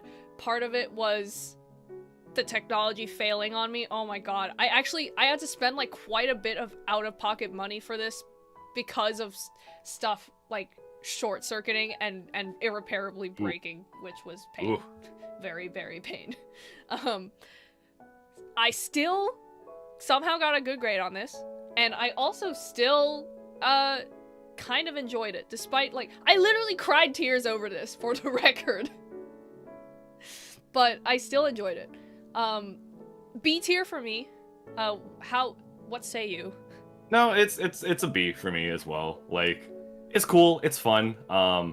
Funnily enough, I never took 336, which we'll touch on later, but that's like a material design kind of thing, right? I got a decent amount of material design out of this one, actually. Like, I made a sensor out of water. Yeah, true. Which is cool. So... Zito says, Unity is absolutely terrible at rhythm games if you don't know what you're doing. Yeah, big if true. Big true. That's all I'll say. Fried Arduino smells nice, though. Listen, Long... No, it does not. I love... Listen, I love me the smell of the exhaust coming from laptop vents. Also, wait, go ahead. And I love the smell of soldering iron in the morning. That's some good smells. Shout out to my friend who let me borrow their soldering iron. So I've had my own for like quite a long time because cosplay projects, but man, I mean, and that said, fried Arduino was not nice. Also, did you use Arduino for this? We had what was it called, like a red board, or sorry, not a red board, like it was a different type of board, SparkFun. Yeah, we had this thing called, well, okay, ours wasn't a SparkFun board either. We had this thing called the Circuit Playground. Oh yeah, that's what we use. Yeah. Circuit Playground, yes. My friend in 320 accidentally burned his arm hair off from his project. Yeah, that would happen. Yikes. Flammable fabrics and metal thread, yeah. Yeah, that tracks. Oh, that's the worst way to short circuit, I'm now realizing. Mo applied cut twice, measure 0 times in this course. Yep. Yep. But yeah, it's a B tier for me despite my struggles. I still did well in this somehow, and it was hard. Interesting to see how chat is divided on this. We've got 50% B, which we agree with, and then we've got 38% F. Interesting. That's a pretty like significant number of people there. Yeah, it is. If people who voted F want to speak up in chat about why you voted F, I'm very curious to know. Okay, actually, here's my argument for why it's kind of not that great, is the actual technical stuff that you learn in this is really not very much, actually. That's kind of my biggest problem with it. It might have been the prof that I had, which I'm not naming names. I know who you're talking about, but we're not allowed to say it. I'm not saying anything. I'm not gonna say anything. I do not want to get in trouble. Yeah, for the record, we did not have the same professor, so yeah, okay. Our experiences were likely very different. Yeah, but like the actual content of the course in terms of what was taught, I just don't think that there was all that much. I think that, okay, I think, okay, as Zeno said, I think finding something meaningful to do for your final project would be the killer. I think that the most valuable thing that 320 gives is more hands-on, like, making experience. That is its strength. It is not, you're not going to learn a lot technically from it, unfortunately. It doesn't teach you anything new from 267, in my opinion. That's my hot take. I wish 320 had more, I wish it taught more, stuff. Mm-hmm. That's my hot take. Distant Meyer says, oh yeah, speak. Oh no, go ahead. I was gonna say, Distant Meyer says, 1, I don't know why as a required media arts course. 2, every project was painful. That is all. I actually agree. I mean, fair. I agree with point 1, and I think that's why they made it so it's not required anymore. Which, yippee. But yippee anyway, are we good to throw it in B? Yippee for the future generations. I think B is alright, yeah, B is fine. Part of me wants to drop it to C, but the creative freedom is really cool, in the same way that 267 has it. Okay. That's 320. In B it goes. Okay. 330. Did you take this? I did not take this. No, I did not. That is because it's a business course. Oh, I see. It is the foundation course of business of design. I put it in business here to make and the list design. complete, but yeah, it's my two. Those are like the two things I am the furthest away from. Yeah, real. Okay, well, if anyone took 330, feel free to weigh in. Business students, you guys infiltrating. But we're moving on to 333. Did you take this? I did not. I did not either. It seems that both of us are not design students. Okay, you're actually gonna find I have opinions on the design courses later, but okay, I can explain why. Interesting. Okay. But I have heard positive things about 333. Interesting. Okay. Yeah, what have you heard? I'm also gonna start chat's poll for 333. I mean, as Tori says, they say 333 might go at S. S. Yeah. I believe, is 333 the one where, like, you have a client? Like you have an actual external client you're designing for. 333 is life-changing, damn. Right? And like, if that's true, like you're working with an external client and designing for them and everything, that's a valuable That's quite experience. valuable, yeah. Right? Like, I can see that. That's great. Well, we've got 100% S so far. Interesting. Well, should we? I feel like we should include like a lot of the common courses rated by chat. Yeah. / what like, we've heard. I've also heard like, positive things about it, to be honest. Mm-hmm. All right, how's the chat vote? 5 votes and it's all S tier. Damn, that's all right. Pretty good. We're gonna trust you, chat. I also kind of wish I took this. Lots of people shouting out a prof. We are not naming names. I mean, chat is naming names. Chat is welcome to name names. We can't stop you. Yes, we cannot acknowledge that the names you are saying, but you are allowed to acknowledge whoever you like. It's interesting though, because like from what I've heard about like the actual material, like the actual course content, it's like ethnography, personas, design games, role-playing, scenarios, workshops, prototyping. It almost sounds like game design to me. Okay, this is my hot take, right? Game design and user experience design, right, are adjacent but very different practices. It's why while I say that I make games, I will never call myself a designer, because that's not what I am, right? But I think it's natural for there to be like similar elements in it, right? Because they do kind of spew from the same thing. Interesting. Well, I actually don't disagree with your hot take very much. Oh, really? I don't know.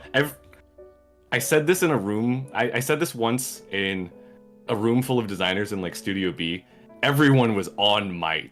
Oh, man. Okay.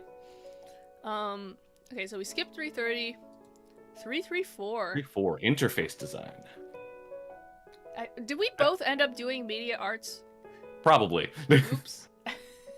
I've seen some of the projects for these. They most often end up being apps, I think. Oh. Hence interface design. Okay, well, poll. Yeah, classes primarily focused on visual interfaces on computer monitors and handheld devices. Yeah. Interesting. Okay. I'm gonna give the poll for 334 to chat, because again, I haven't taken this. Have you taken this? No? I have not taken this, no. Yeah. So that's for chat to decide. But yeah, 100% S votes for 333, so very interesting. Let's see, we've got some positive reviews. We've got depends on the prof. Other profs makes you design specifically for old people. Interesting. I'm trying to think of who that is. I'm also trying to think of who that is. I have a guess. I have exactly one guess. I also have a guess. Is he a guy? I don't think that narrows it down incredibly. Also, I don't... Is he... is his name short? Are we allowed to play this game?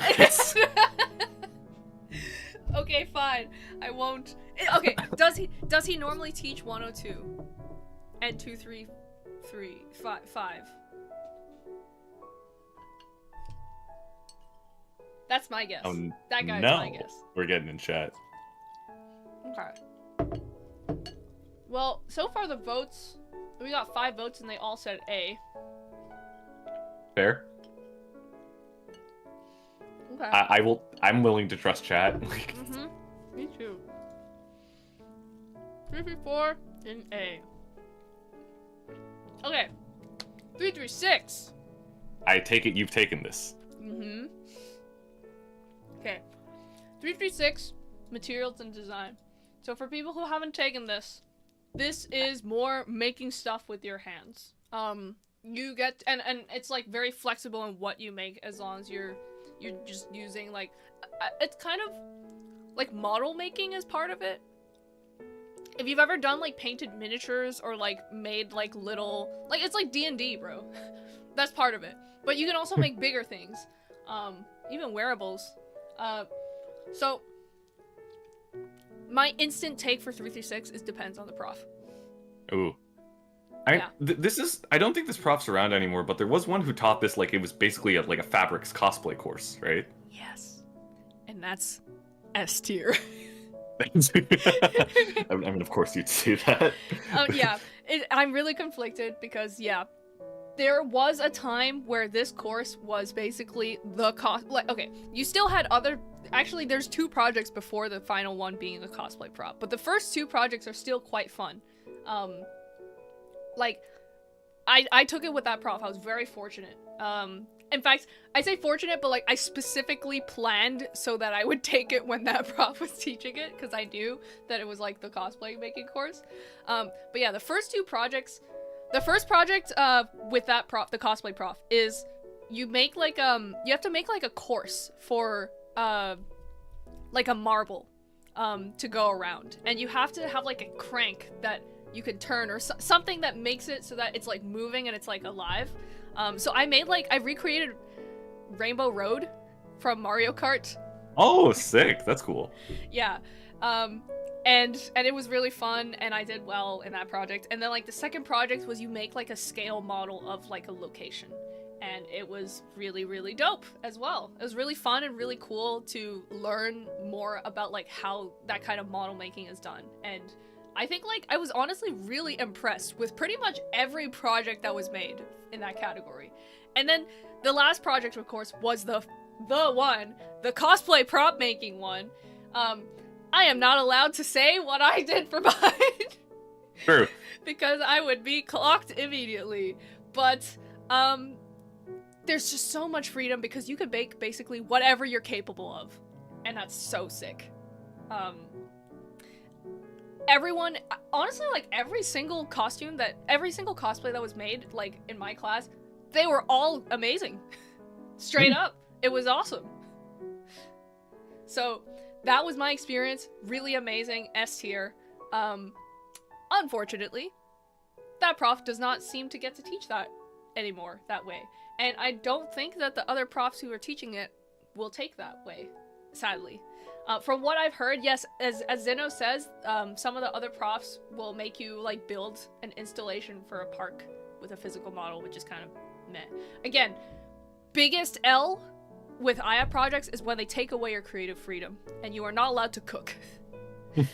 That's when it sucks. It's boring. It's not fun anymore, and the passion is gone. So, final verdict depends on the prof. Oh, I forgot to get chat to vote, but sure. I have a feeling we're in agreement that it depends on the prof. I mean, I haven't taken it, but I think chat's, yeah, they're echoing you. Also, hello, Martina. Glad to see you. Also, hi, Martina. Yes, welcome. Okay, 339. I did take 339. Okay, I haven't, so this is on you. Please explain. Okay, so 339 is web design and develop, or actually was it 3? I lied. I did not take 339. I'm thinking of a different course. Oh, okay. Rip. Okay, I'm gonna let Chad do it because I think this is a very popular course. Yes, this is web design and development. So this is web media. This is web. This is the web dev course. IAT 339. I'm gonna go A, B, C, F.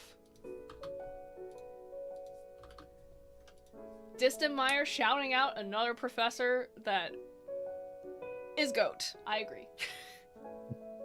Can I just say, okay, I'm not naming names. If you can see chat, then you can see chat. But that professor is, I just want to compliment him on his accessibility. Like, his commitment to being accessible to students is really, really, I respect it so much, and I'm also really happy that he does that. Like, putting on closed captions on your lectures. Okay, first of all, recording every lecture after COVID. And keeping those recordings available to the class, like, throughout the class, like, just as is really nice. Subtitles, bro. And, like, his website is so good, and thank you for being accessibility friendly. That's so awesome of you. Yeah, that's all I wanted to say about him. Martina asked, what are we rating? We are rating the courses in our university major. I think most of the people watching this / in chat are usually people who are students as well. I mean, we got a couple people who aren't, so... I apologize to those people if you do not find this interesting. But hey, if any of you ever want to come to SFU, right? Yeah, true. Okay, let's see. 339 votes are in. We've got majority A tier. 67%. Really? No one has said anything in chat about it, though. I feel like we have a lot of people in the design stream in chat, or is that just me? That is... Hey, I mean, that helps, because we're media arts and they're design True, yeah. No, yeah. It's the other side of it. Yeah. Is there 2D animation and art? Well, we did talk a bit about, there's a drawing course, and there's also, like... Yeah, 208, we actually voted that. That one's the intro to drawing, like learning how to communicate visually through drawing. And we voted that A tier. There's also a lot of courses you can justify doing 2D art. Oh yes, 100%. I mean, IAT 100, your second project is basically making a graphic novel. AKA for me, I made a manga. Screw it. And I know a lot of people did too. Yeah. No S tier is there. Yeah, V-Try, it's because there's only 4 options. In the in YouTube polls, so I mean, do we have advocates for S tier 339 in chat? If you think very strongly that it is S tier and not just A tier, please sound off in the chat. Speak up in favor of 339, because otherwise it looks like it's going in A tier, I guess. Okay, IAT 340. Sound 340. design. I took this one. I also took this one. Okay, I'll let you start. Oh, you start while I make the poll. Or you can describe it first, I guess. So 340 is your sound design course, right? It's audio production, it's audio mixing, right? The projects you do in this, for me, one was sort of like a redubbing thing, right? You had another which was like a soundscape. What was my final? What was your final? I think was my final? I think Soundscape was my final. Wasn't it? Was Soundscape my final? I feel like there was something else. Also, oh, Martina, okay, but Martina asked, there's making a graphic novel? Yes, there is. Yes. In fact, it's one of the first courses that you take in this program.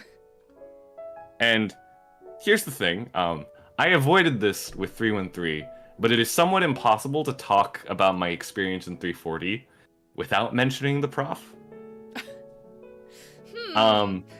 Here's the thing. Everyone in my semester who took 313 and 340 hated it. Really? Right? Yes. Interesting. I Because enjoyed both. But yes. I guess it's here's related to the prof, eh? And here's the thing. I enjoyed both fine too, right? I got things out of them. They were fun. They were great. However, there is a part of me that feels I did not get the full experience, right? So I don't know. It's good. I think 340 is fine. It's like the only sound course in SIAT, like ever, right? But that is it's a very valuable skill to have, especially if you're on the media side of the chart, right? Helps with literally everything else. My personal experience, I have to throw it in like a high C, low B area, right? But if you think differently, then again, you probably had the more full experience. Positive right? prof experience. Maybe it depends on the prof. I don't know. No, here's the thing. It should not be, it depends on the prof. Like, I can say with full confidence that the experience I had in both 313 and 340 were the exception. Okay. So here's my thoughts. So 340, the sound design course, I think that, like, we didn't get to do much Foley Pit. The Foley Pit didn't exist. It still doesn't exist. It's in the works. And as if our Foley Pit is in the works. And, like, for the Foley assignments where you have to make sound effects, like, on your own, you know, like using, you know, like the classic, like, make a punch sound effect by hitting some meat or or throwing a cabbage or something. Or making thunder by wobbling a piece of plastic in front of you. Yeah, we had to do that jank, like, in our house. for the project, which is unfortunately until a Foley pit is constructed, that's how it's gonna be. But again, creative freedom in this project is S tier. I don't know if that was the case for you, but it was really cool how much freedom there was. That said, the downside of this course is that it's really thick on content, like knowledge. True, it is. That absolutely is. There's so much knowledge being crammed into your brain, and it's pain. And I remember, like, by this point, when I took this course, by this point, I was like, oh man, all my courses for the rest of my major at university are going to be like cool project courses. I'm going to be doing cool stuff and making cool things, and that's fun. No, this course is very much like there are exams and you will be tested on that knowledge, just like any other traditional academic class. And I was like, damn, bro, rough. I aced it, don't get me wrong. I did great, but it was tough. And that thickness of knowledge is what draws it down from like an A tier to a B tier for me. But you're right, it's very valuable knowledge. I think that like sound mixing, dude, for the people who were here for our 202 project roastery where we roasted student films, our most common complaint was the sound mixing is yes, it was audio. Terrible. Right? And like you might think, oh, but sound mixing in real life is not like an important thing, right? No, dude. It's important because if it's bad, you'll notice, and if it's good, you won't even think about it. That's the thing. Vitry makes a good point. The stream would be nothing without IAT 340. I mean, yeah, like just learning how to mix is such a valuable thing. I do think that you kind of like intuitively learn that when you do video editing, because you kind of have to. But I mean, sometimes you don't learn the intricacies. Right? Yeah, I mean stuff like low pass, high pass filter, and like how to use microphones, like what microphones, how they work and stuff. That knowledge still sticks with me to this day. So I value it for that. Did I start a poll for this? I did. I hope you did. Holy also, crap. question. 50-50 A and F. Yeah, you see, I feel like the people in F had the similar... Actually, I'm going to ask you a question. Did you use max MSP in yours? Yes, for the first project. For me it was the final. Yeah, after that, we no longer were locked into max MSP. I see. Yeah. Or it was the second project? I think, okay, first one, we used like a synthesizers simulator. Like a retro analog synthesizer simulator. And that was yeah, cool. Synthrack? I think we used that too. Synthrack, that. And then the second project was MSP, and MSP is pretty yucky, I won't lie to you. I was fine with Max. That was part of the course a lot of people didn't like when I took it. I was fine with it. That's Kazi got it. It's VCV rack. VCV, yeah, that's what it is. Yeah. VCV rack.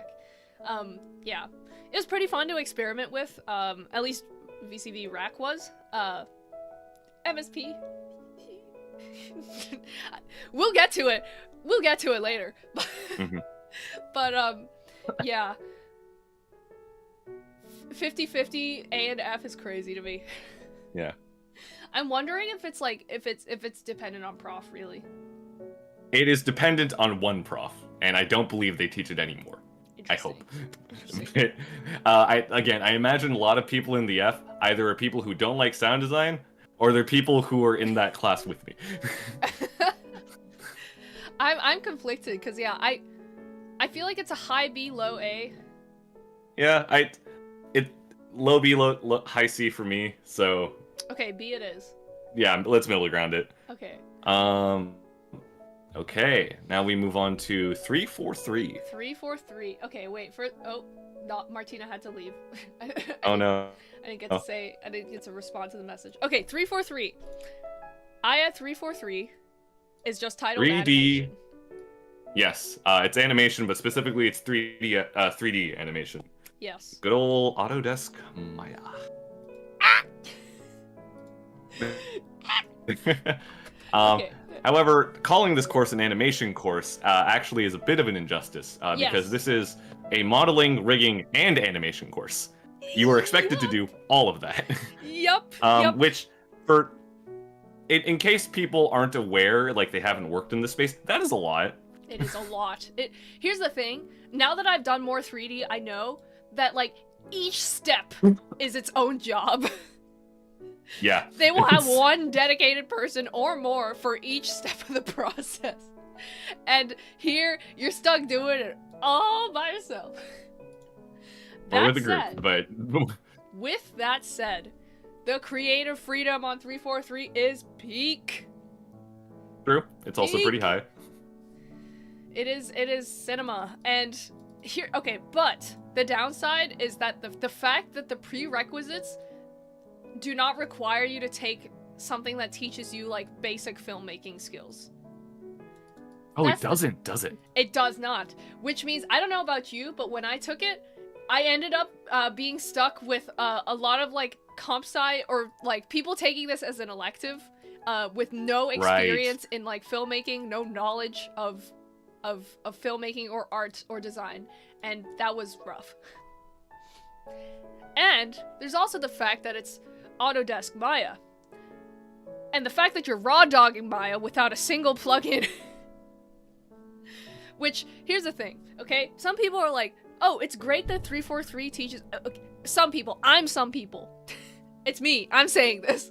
It's great that 343 teaches you the industry standard software of Maya.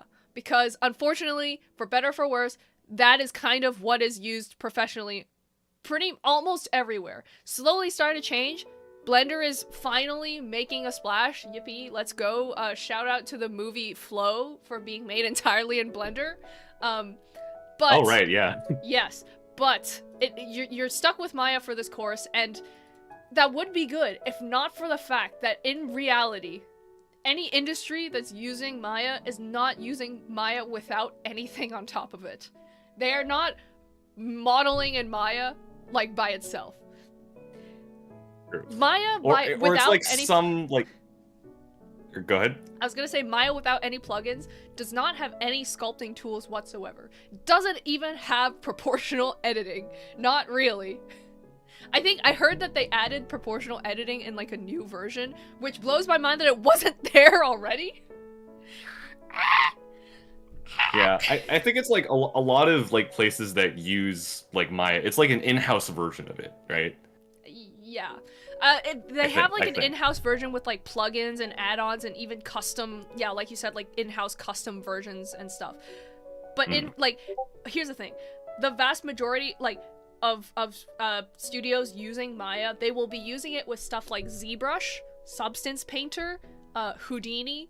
These are, like, extremely common things that are used in tandem with Maya, and they completely change how it's used.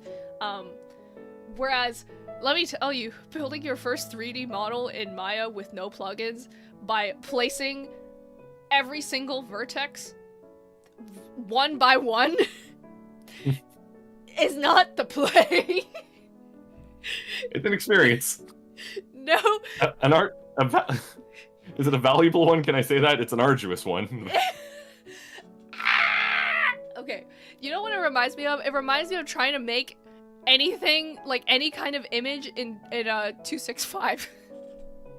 Bro, Fair. trying to program, like, trying to make something that looks like something in Eclipse in 265, like, programming that is the same level of agony as making a 3D model in Maya with no plugins or any kind of sculpting tools by placing every single vertex.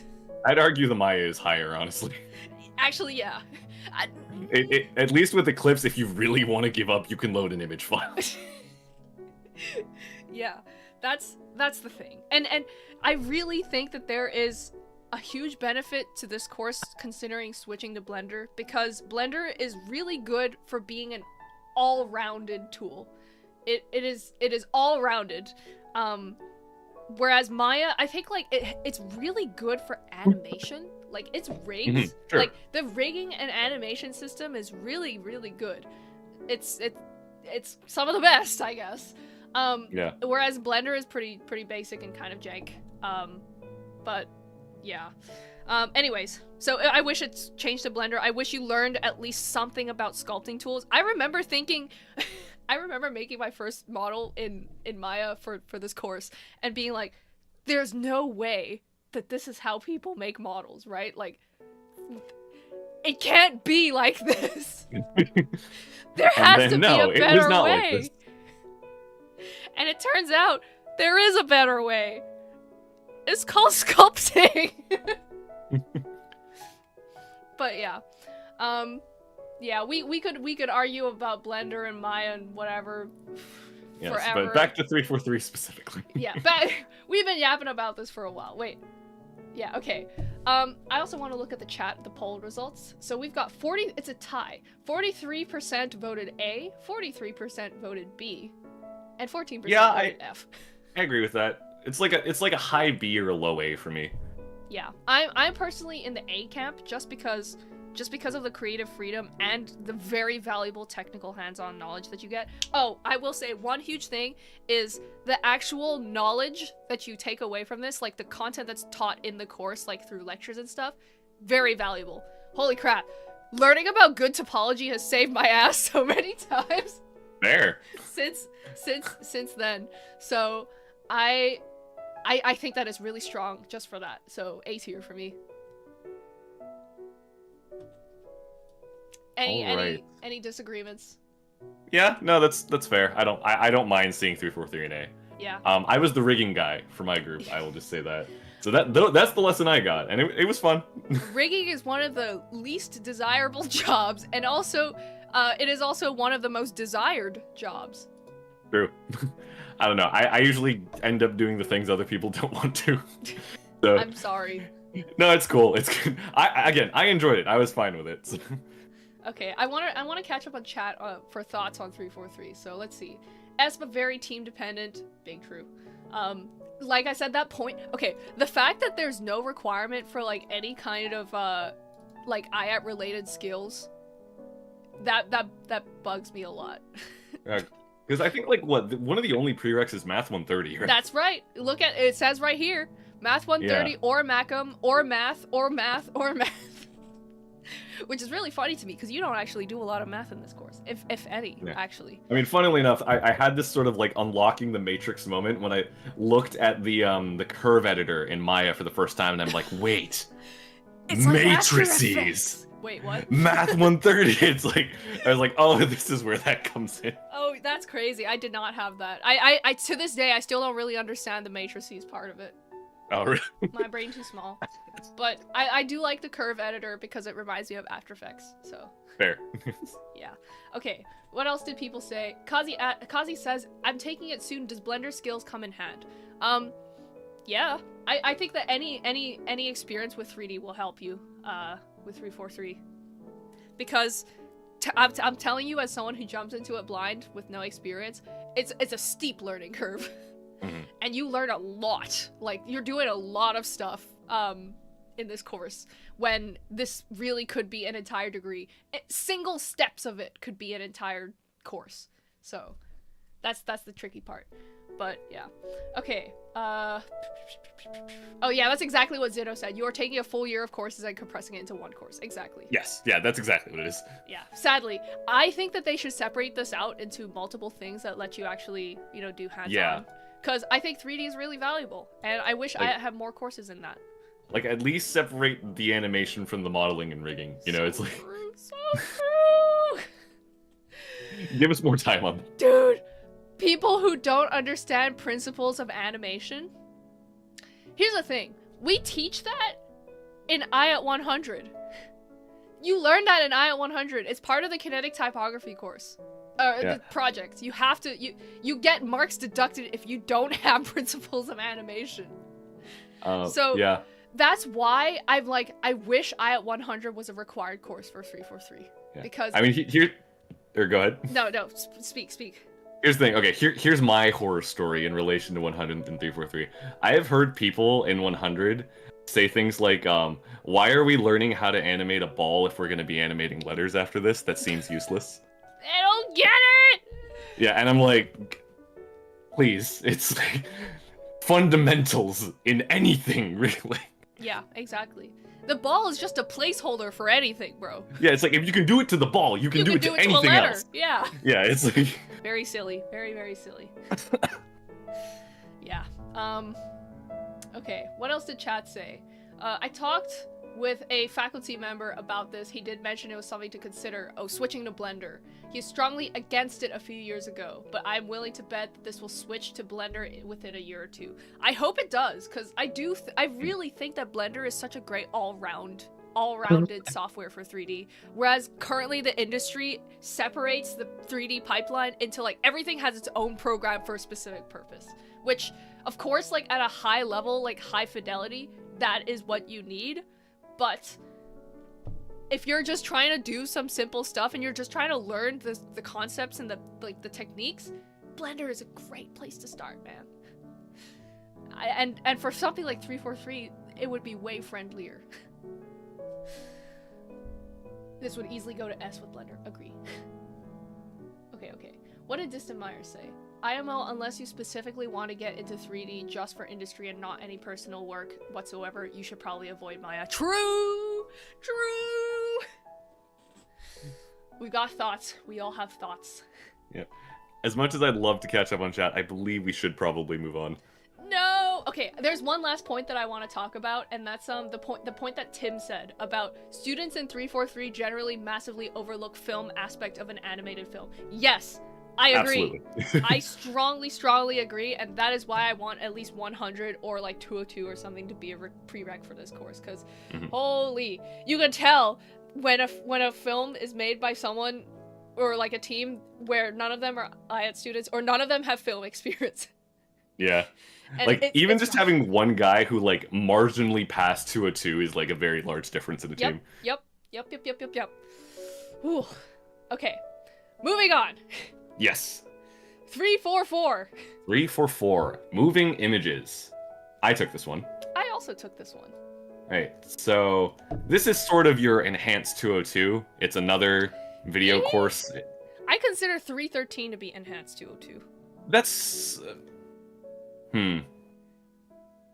Yes and no. I see where you're coming from. I don't fully agree with. But 344, it's digital video production.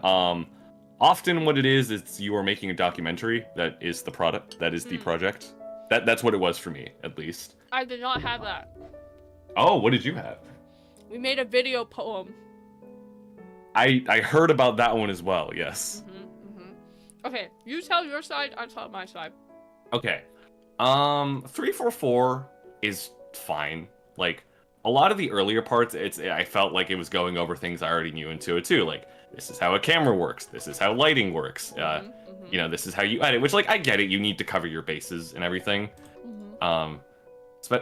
Which is weird, I guess, considering 202 is a prereq for this. Oops. I put D instead of F. There was a suggestion earlier from someone that we go S, A, B, and then C, D, F Maybe. for the 4 options. We could try that in the next poll. Yeah. The next poll. It's like, I think it's fine. I actually think the project I got out of this was one of the weaker ones. One, because I'd flubbed in how to make a documentary a little bit. I wasn't treating the subject with the care it needed. But I don't know. My gripe with it is that the format of it is a little limiting. It's like, video production is great. Teaching it in a formal setting, sometimes working with a client, right, is also great. It's a valuable experience. Yes. I'm weird though, right? It's like I unfortunately don't work very well in formal environments, which is ironic because I do enjoy academic writing. So it's like this course didn't let me be as unhinged as I'd like to be, which is why it's lower than some of the other 300 level courses I've taken. I throw it at a C personally, maybe a B if I'm feeling generous. I agree with you on C. Sorry, I'm eating. I say that even though I did well in this class, and I used, how do I say this without doxing myself? for the video poem version of this course, I feel conflicted because on the one hand, there's some creative freedom in how you interpret the video, like how you make a video version of the poem. That said, the fact that you're restricted to picking only from this list of approved poems and everyone ends up having like, there ends up being like duplicates of every single poem in the class, that really sucks. Because even though everything is technically different in the way that we present the same poem, it really sucks that there's even any overlap at all. There's no true originality, like, in that sense, unfortunately. I mean, Zeno says they got to animate 3D seagulls Fortnite dancing around English Bay. I know which project that is. I've seen it. Yeah, I think I actually saw the showcase of that as well. Yeah, and it was cool. And that's an example of the creative freedom, right? But I just don't think that there's enough creative freedom. So that's problem number one. Problem number two is that we didn't learn anything new from this. It's basically just another opportunity to do a project. Like, it's another opportunity to do hands-on work, filmmaking. That's pretty much it. It's a portfolio project, I guess, depending on what you produce and what you contribute. But I don't think I learned anything new from the lectures and course. That's my hot take. Yeah, I mean, I'm in agreement, more or less. So, I mean, I think, like, for the groups that get to work with clients, like, yeah, sure, that's great, that's fun. That's true. Yeah, for the video poems, you actually you have to talk to you pitch your idea to the person who wrote the poem, and they have to approve it. But, like, and then beyond that... Sorry, yeah, speak. No, go ahead. I was gonna say, beyond, like, pitching the idea and getting approval, there's not really much more, like, client aspect to that work, so it's kind of bleh. Yeah, I know some of the groups in my semester for the documentaries got to work with, like, actual businesses and stuff, right? And do documentaries for that, which sounds cool, right? And I think that's a valid, but yeah, it is... The reason why I say it was Advanced 202 is because I feel like I already did this, you were just limiting the category of video I am allowed to make. Yeah, exactly. Right. So, C tier, what did chat vote? 67% B. Interesting. Wait, I'm kind of personally curious, Zeno. So yeah, your project gets shown at the start of the course. Which otter one are you talking about, or which one's the otter one? But yeah, I don't know. What do you think? You think it goes in C or B? I'm more inclined C personally. Like, I agree. I would put it in B if I am being generous. Yeah, right? I'm not being generous. I'm a hater. I'm definitely not putting it in C because I'm sad that we didn't win anything in the contest. Okay. Oh, I see. Okay, cool. All right, next one on the list. We're slowly getting there. 351. I took this one. You did? Okay, speak. Yes. I did not. Okay, so this is Advanced Human-Computer Interaction. What I like to call this course is 201, but again. What? No, I mean, it does have HCI in the title. Yeah, it's HCI. You learn a bit more on the psychology end of things. It's very similar concepts. It's very similar things. My experience with this course is that, once again, it's very dry, right? But this one specifically, you will struggle if you do not go in and read the articles that are mentioned in lecture. I feel like you said that for 201 too. No, okay, but this one, it's like 201, you can ignore the links in the lectures. You don't have to click those, right? The slides sum it up very well. 351, you need to go to the links. I see. Right? You absolutely do need to go to the links. And what happened in my semester was I was my group's designated, like, course content translator. Oh, God. Yeah. Because, like, I actually understood most of this, right? And it's okay. I would say I enjoyed this less than 201, personally. I don't know, like, I actually find it interesting that 265 is a prereq to this. Because I did, like, absolutely zero programming in this. Okay, I'm trying the new ranking system of S, A, B, and CDF. Gotcha. Yeah, and like it was. Dissemeyer kind of brings up a good point. The projects were like. What were the projects? Yeah. Can you describe them? That's the thing. I kind of can't because it's like, okay. I like to think I have a decent grasp of the course content of 351, right? Even given that, I cannot accurately describe to you what the projects actually were. Okay. Right? This is like a solid C. I am very neutral to this course, right? I don't have incredibly strong opinions about it. Yeah, chat. It looks like the chat vote is overwhelmingly CDF. Do you think it could go into D, maybe? I don't know. I personally didn't have enough negative experience to knock it into D. I don't know how chat feels. Some people say 201, but easier. Yeah, what the heck? Okay, Zeno, you had a very different experience than I did. I had neither of those. Bruh. I was like, oh, what were I might have to go back and look at my project files. I mean, to me, it's really telling that like it seems like you cannot describe what the projects are. Because I'm not gonna lie, 201 is basically the same experience for me in that like I remember having to do a lot of reading and it was very difficult to decipher what it actually meant in practical terms, except for the affordances part. I remember that very clearly. That's because the guy that wrote that textbook was really good at writing textbooks. True. Like, the readings themselves are valuable, right? The stuff you learn in 351 as an extension of 201 are great. Like, I think as knowledge, it's cool. Okay. But I just cannot have any opinions further than that. Alright, well, I don't know. To me, it sounds like it's D. If you want to throw it in D, I'm not opposed. I don't know, because this is the problem with CDF. True. I mean, here's the thing. I know people who feel stronger about this course would knock it in D and F, right? Okay, chat, can you sound, people who voted, could you say in chat, like, whether it's C or D or F?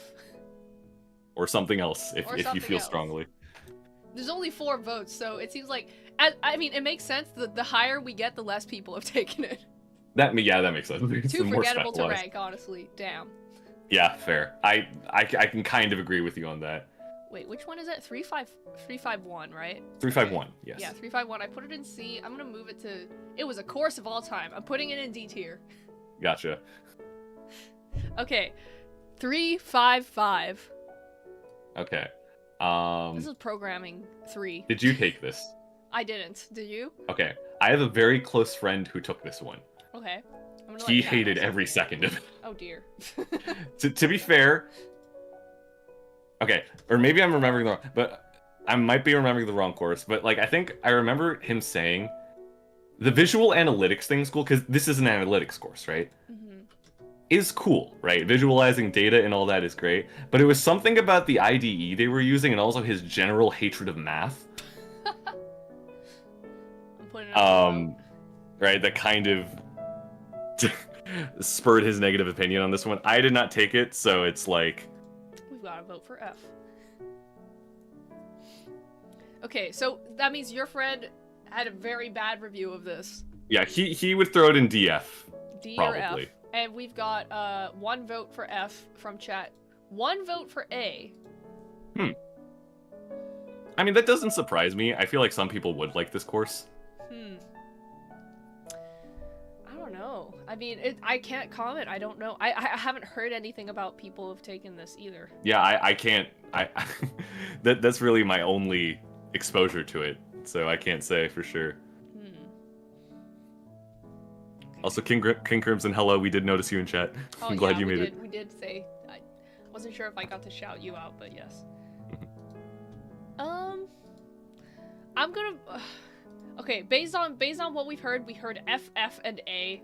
I'm gonna put it in F tier. Maybe a hot take according to some, but we can throw it there for now. Yeah. Okay. I guess that's it for the votes. 359.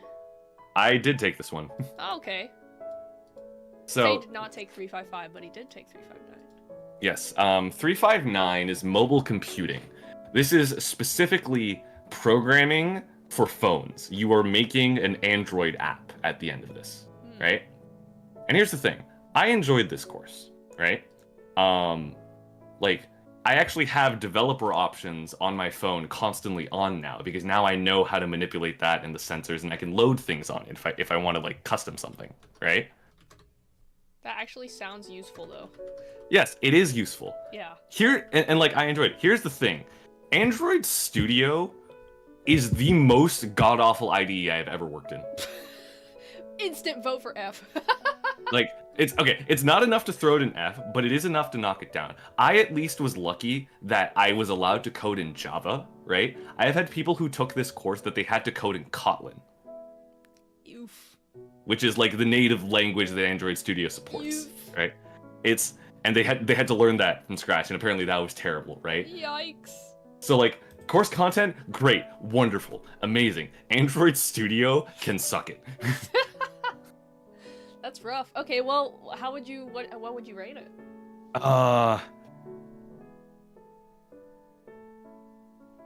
So far, chat poll is coming out 50% at B tier. And yeah, I think that's fair. Like, again, Android Studio knocks it down a fair bit, but like I would throw it in like BC personally. Interesting. Yeah, it looks like a lot of people don't like Android Studio and JavaScript. It's like, man. I like Distant Meyer's comment. Review: JavaScript is the worst thing ever made. I don't even blame JavaScript. I don't have beef with JavaScript. I just have beef with how Android Studio formats it. I see. Like, there are windows of it that tries to be a visual coding thing, and it fails so badly. Yeah, I've dabbled a little bit in JavaScript, and it didn't seem that bad to me, but I guess... Yeah, no, JavaScript itself is fine. It's not the preferred programming language of most people, and I get why, right? Yeah. Like, I understand. Android Studio makes the JavaScript experience significantly worse. Interesting. All right, so we've got 2 votes for B, and then 1 for C and 1 for F. And what was your vote? C? B? It's a B or a C. B or a C. I'd say to average things out, I guess that's a C. Yeah. Okay. All right. The main problem is JavaScript, by default, has no explicit classes. Sure. Is JavaScript object-oriented? You know what? Don't answer that question. Don't even bother with that. Okay, we're moving on to the next one. 360. This is another new one that I did not take. Okay, this this one actually exploring sounds... artificial intelligence. This actually sounds like you're actually working with the technical side of like LLMs and AI stuff. So yes, I feel better about this than the other one. Yeah, I feel like this is less of an instant F. That's right. It's less of an instant F. Has anyone taken this? I at 360. Because it's quite new. I'm not sure if anyone has taken it yet. I will maybe refrain from voting for this one. Yeah, crickets. Yes, I will as well. Okay. These are all the co-op ones. I think we don't have those listed. What's the next one on the list? 410! 410. Oh boy. IAT 410, Advanced Game Design. This is the one truest game design course in this program. You spend basically the entire semester developing a game with your team while writing stuff about games. So much documentation. Oh! Yeah. That was the pain part. Fun fact, Zeno, when I did it, I didn't get the only prof teaching it right now. Wait, really? Yes. That was a very weird semester. Whoa. And I cannot say details, but I will tell you after stream. Whoa. Bro. I enjoyed it. Both my professor and my TA were great. It was a bit of an unconventional structure, but interesting. Yeah, it's cool. Interesting indeed. Well, my experience. Okay, first of all, I'm gonna put it to the chat, because I think more people have taken this one. 410. I'm gonna give you A, B, C, and F.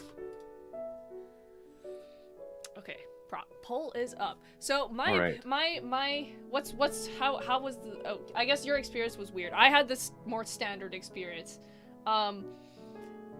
This was hard, because.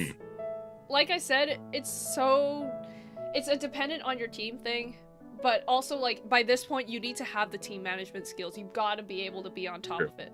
And, like ooh, I think, like, in my case, it's really easy. Zeno says, kind of hard to rate this one because the project you make is S tier, but the syllabus is F tier. Yeah, I think that, like, okay, here's the thing. Content-wise, I don't think it taught anything that wasn't already taught in 312. 312 is a really good, like, it covers in quite a lot of detail and depth, like, game design principles, as well as giving you the technical, like, experience of building a game. 410, I think that's where we had a different experience. Oh, okay. But you can keep going. That's fair. Yeah, so that was my experience for 312. And 410 basically taught me nothing new, like, in the knowledge department, but it was like extremely valuable in the sense that you are doing a 3.5 month crunch game jam. Yes, that's exactly what this is. That's what you're doing, and it's intense, and it's very much like what you put in, and also like how you're able to pull it off with your team. In my case, we bit off way more than we could chew with this. Which happens often, I think. Yeah, it does. Yeah, because like when you're faced with this, when you start the semester on this course and you're like, we have the entire term to make a whole game, just one game. It'll be easy. We can totally do it. No, you can't. No. You learn, like, after the first 4 weeks, probably, like, no, yeah. You can't. It's really hard, but at the same time, that's what makes it valuable, I guess. Mm-hmm. So I am conflicted because, again, teaches you nothing, but it is the structure of it will beat your ass into making something. Will it be good? It's something. Right. Like, the important part of this is you are making something and you are getting used to documenting it on the way, right? Yeah, it's good. And also, I don't know if it's because... Okay, well, one, I had a different 312 experience than you, right? Mm-hmm. So I was learning a fair bit of new things, but I don't know if it was because I had, like, the weird one-time prof. There was, like, a lot of really good industry examples he brought into his lectures. So, like, I felt those were very valuable to me. Like, for me, 410 is a course that very much changed the trajectory of my academic career. Interesting. So, I appreciate it a lot. Like, it's hard. I suffered for it, absolutely, right? Many sleepless nights. But I would still throw it in an A, personally. Interesting. Yeah, I'm looking at chat poll. There's only 3 votes, but it makes sense because we're in the 400 level classes now. Yes. We've got 2 votes for A and 1 vote for B. Yeah, I think that's fair. Yeah, I think it's... I personally lean B tier because of the like, it's really the opportunity to do this project in this time. The course has so much potential, but man, it's just not done well. Yeah, I agree with that, Zeno. Unfortunately. And also, yeah, the suggestion to participate in a game jam, like, on the weekend near the start could be better. I agree. Because... Fun fact, that's what I did. Good for you. Maybe think it wasn't near the prepared. start, but it was at some point. But I think that did make you better prepared, to be honest. Maybe. But, yeah, I don't know. I still got a good grade at the end. Sure, as did I. Like, yeah, it was tough. Okay, A or B? A or B? I would throw it in A personally, but again, you're in control here. Okay, A. I agree. I think I did enjoy it for, like, the fact that you get to turn out a project like that. Yeah. Okay, moving on. 430. That's make change. That's the business course, level 2. Oh, it's another level one 3. of these. So let's skip that. I'm Yep. assuming no one took that. We don't have any business students in chat. 431, speculative design. Speculative design. Did you take Did you take this? I didn't. Okay. I cannot say details, but through technicality, I took this course. Oh. Right? Okay. I'm going to say that about a few of these. Okay. But speculative design, as a practice, I think is very, very cool. Right? Okay. But I know, and I have seen that a lot of design students in the design stream of this program struggle with this course. Okay. And that is because this is not a design course. It is an art course masquerading as one. When you say And the art reason- course, do you mean like art history type stuff? No, okay, here's what I mean. So, one of the very first things you are told in speculative design is to stop using your design brain. Because your design brain is trained, it's like you are seeing a situation, you see a problem, and you are trying to design a solution, right? That is tied very directly to the people within it, right? Okay. That is not what you are doing in speculative design. For speculative design, you are designing a solution for a fictional problem in a fictional world that is somehow different from ours in order to make a commentary about the world we currently live in. Interesting. So there's a message there, there is an intent, there is your opinion coming through, which is something you're very commonly told to discard in your work, right? Okay. In design courses specifically. So it's like I think it's a cool course, right? Because if you only took design courses up until this point, it teaches you to think very differently in a very valuable way. Like, it's design as a medium and not as a practice, right? It might be different now, right? I don't know, but I think it's very cool. If I had like the UX chops, right, to do spec design, I absolutely would do it. I think it's a very cool field. And I can only speak more about the subject matter and not the course itself. I'd throw it at least, from what I have heard, a solid B, I think. Yeah, that seems consistent with the 2 people who voted that took it, I'm guessing. So B tier. Was it 430? 431. 431 into B tier. Interesting. All right. 432. Design evaluation. I did not take this one. I didn't take this either. I don't know what this is. Design evaluation. Examines evaluation concepts and methods for designers. It sounds like it's critiquing or like Oh, it's like usability studies and stuff like that. Yeah. I mean, that sounds valuable, I think. Has anyone taken this? Tim Chen says design research course. Shout out to the dean. Alright, well, I'm gonna put it to the chat while we move on to the next one, I guess. Cool. 437? 437. Representation and fabrication. I definitely didn't do that. I didn't do it either. Damn. We're getting to the point where we have not done these courses. Is this new? That's a good question. I don't know. I know 432's been around for a while. 437 might be? I don't know. Curious. Oh, okay, we have 2 votes for 432. It's not been offered for years. Ah. Interesting. Yeah, the votes for 432 design evaluation are split between A and B, which is quite positive. Okay. Interesting. 432 is research heavy, it's fun, but a lot of reading and writing. Interesting. I wonder if the other person who voted can speak on it at all. And 437, I don't know if anyone has taken this. It sounds like not really. 438? 438, did you take it? No. Okay, this is another course I took by technicality. I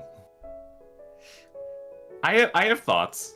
Okay, speak your thoughts. Well, first, explain what 438 is, and then... Okay, and then so thoughts. 438 is the highest level design course you will take in your undergrad, right?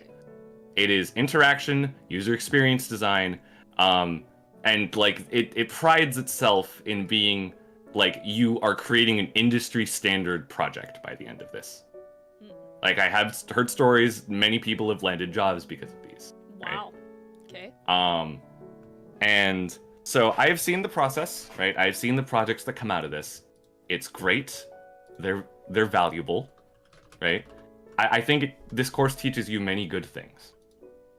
That is my opinion on the objective qualities of this course. My subjective opinion on this course is that I will never forgive what it did to some of my friends. Like, this course makes people suffer. Yeah, I'm seeing Tim Chen from chat said, I took 438 with the legend in summer, 6 credits in 6 weeks. That sounds terrible. That's like even worse than when I was around for it.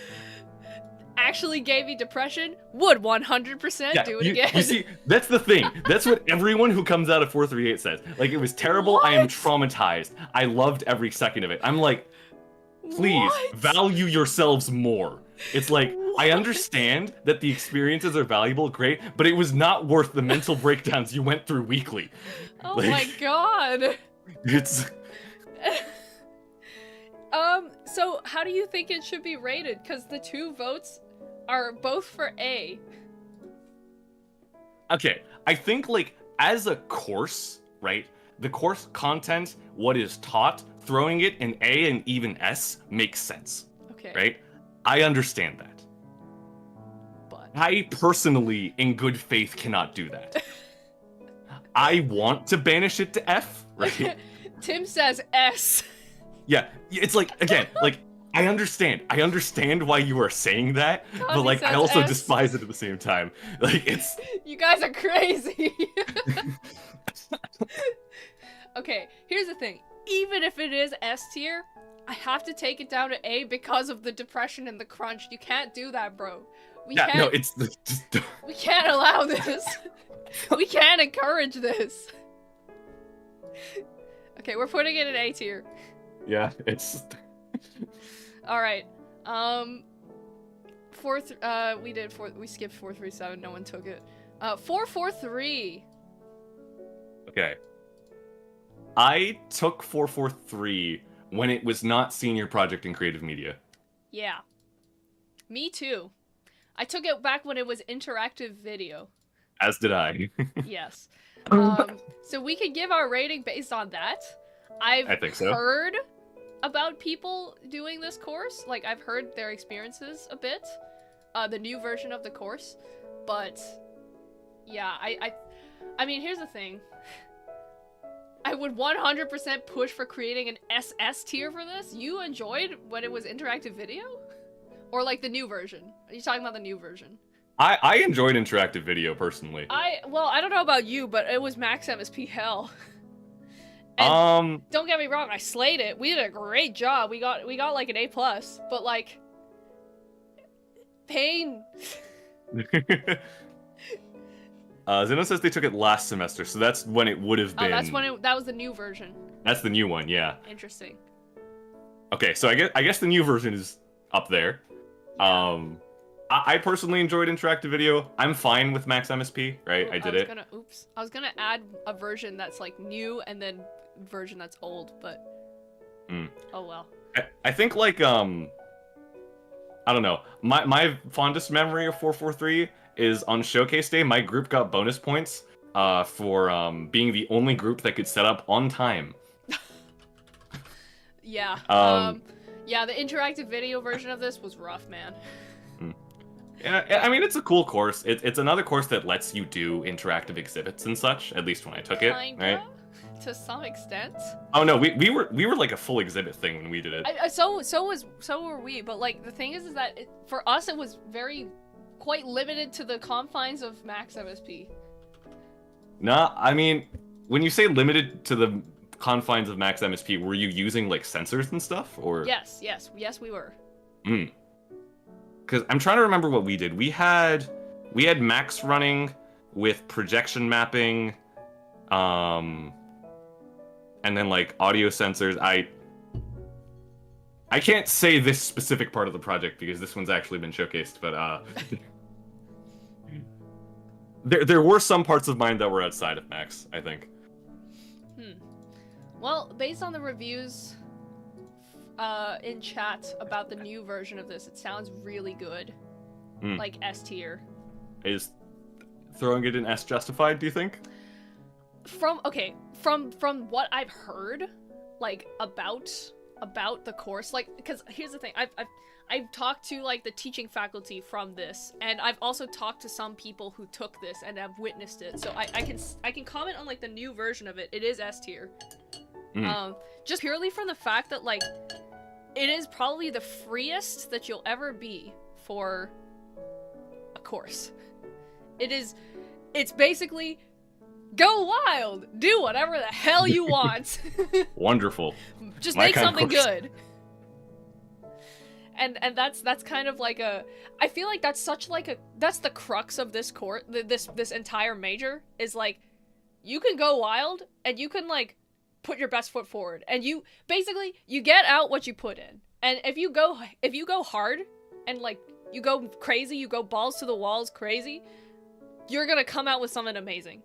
If you don't care, you just crap something out, I mean, whatever. Maybe you'll pass, but like it's kind of whatever. It'll be mediocre. So like I think that's like so symbolic of like the program as a whole, is you get out what you put in creatively, basically.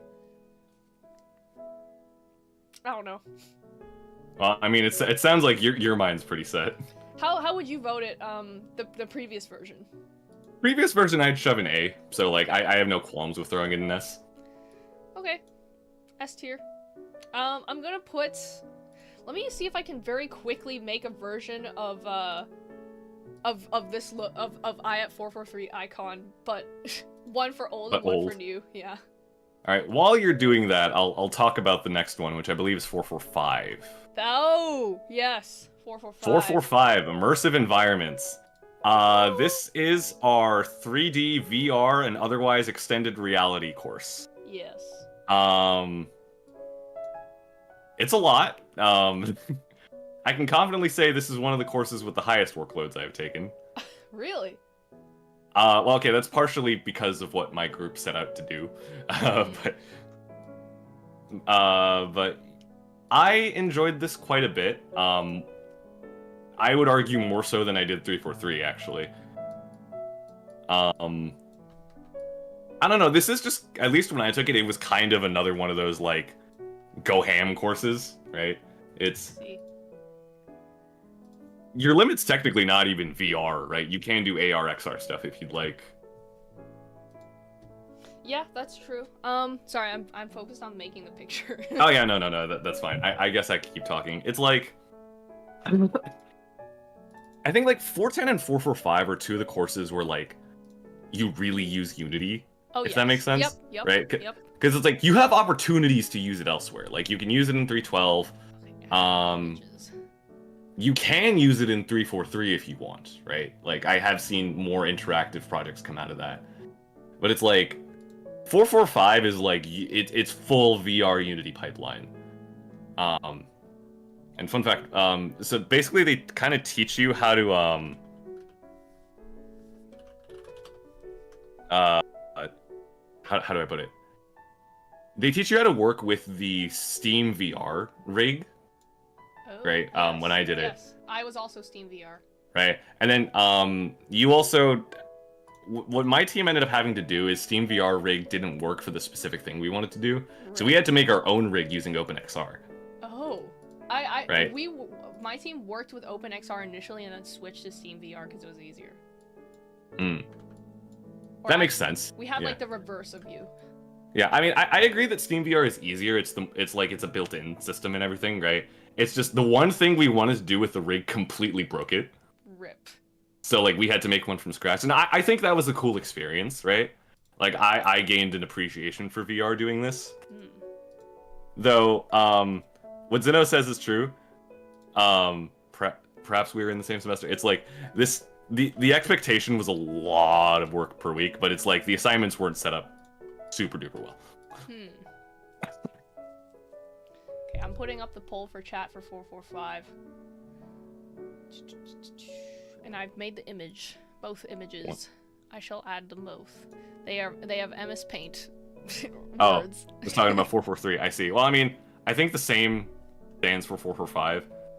It does expect it, again. It depends on what you do. Expects to do a bit, but there are things in between.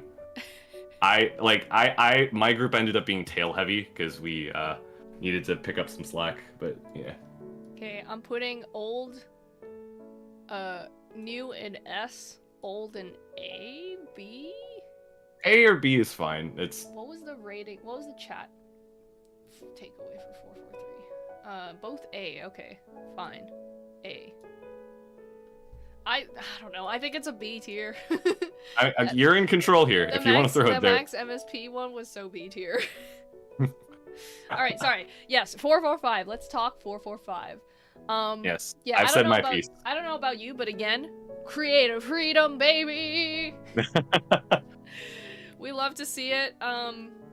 Honestly, like, even just seeing, like, the things that other people came up with was just really cool and awesome. True. Yes, absolutely. And the stuff I got to come up with was really cool and awesome, and I cannot reveal details about it. Nor can I reveal details about mine. All I'll say is, like, I was so committed to my project, I paid a voice actor to voice for hours. So wow. That's what I'll say. But yeah, I agree with you in that it was very valuable for the learning experience of two things. One, Unity, like you said, because this 445 is basically the only course that formally introduces, like, or teaches Unity in any capacity. True. They should do that earlier. A lot earlier, in my opinion.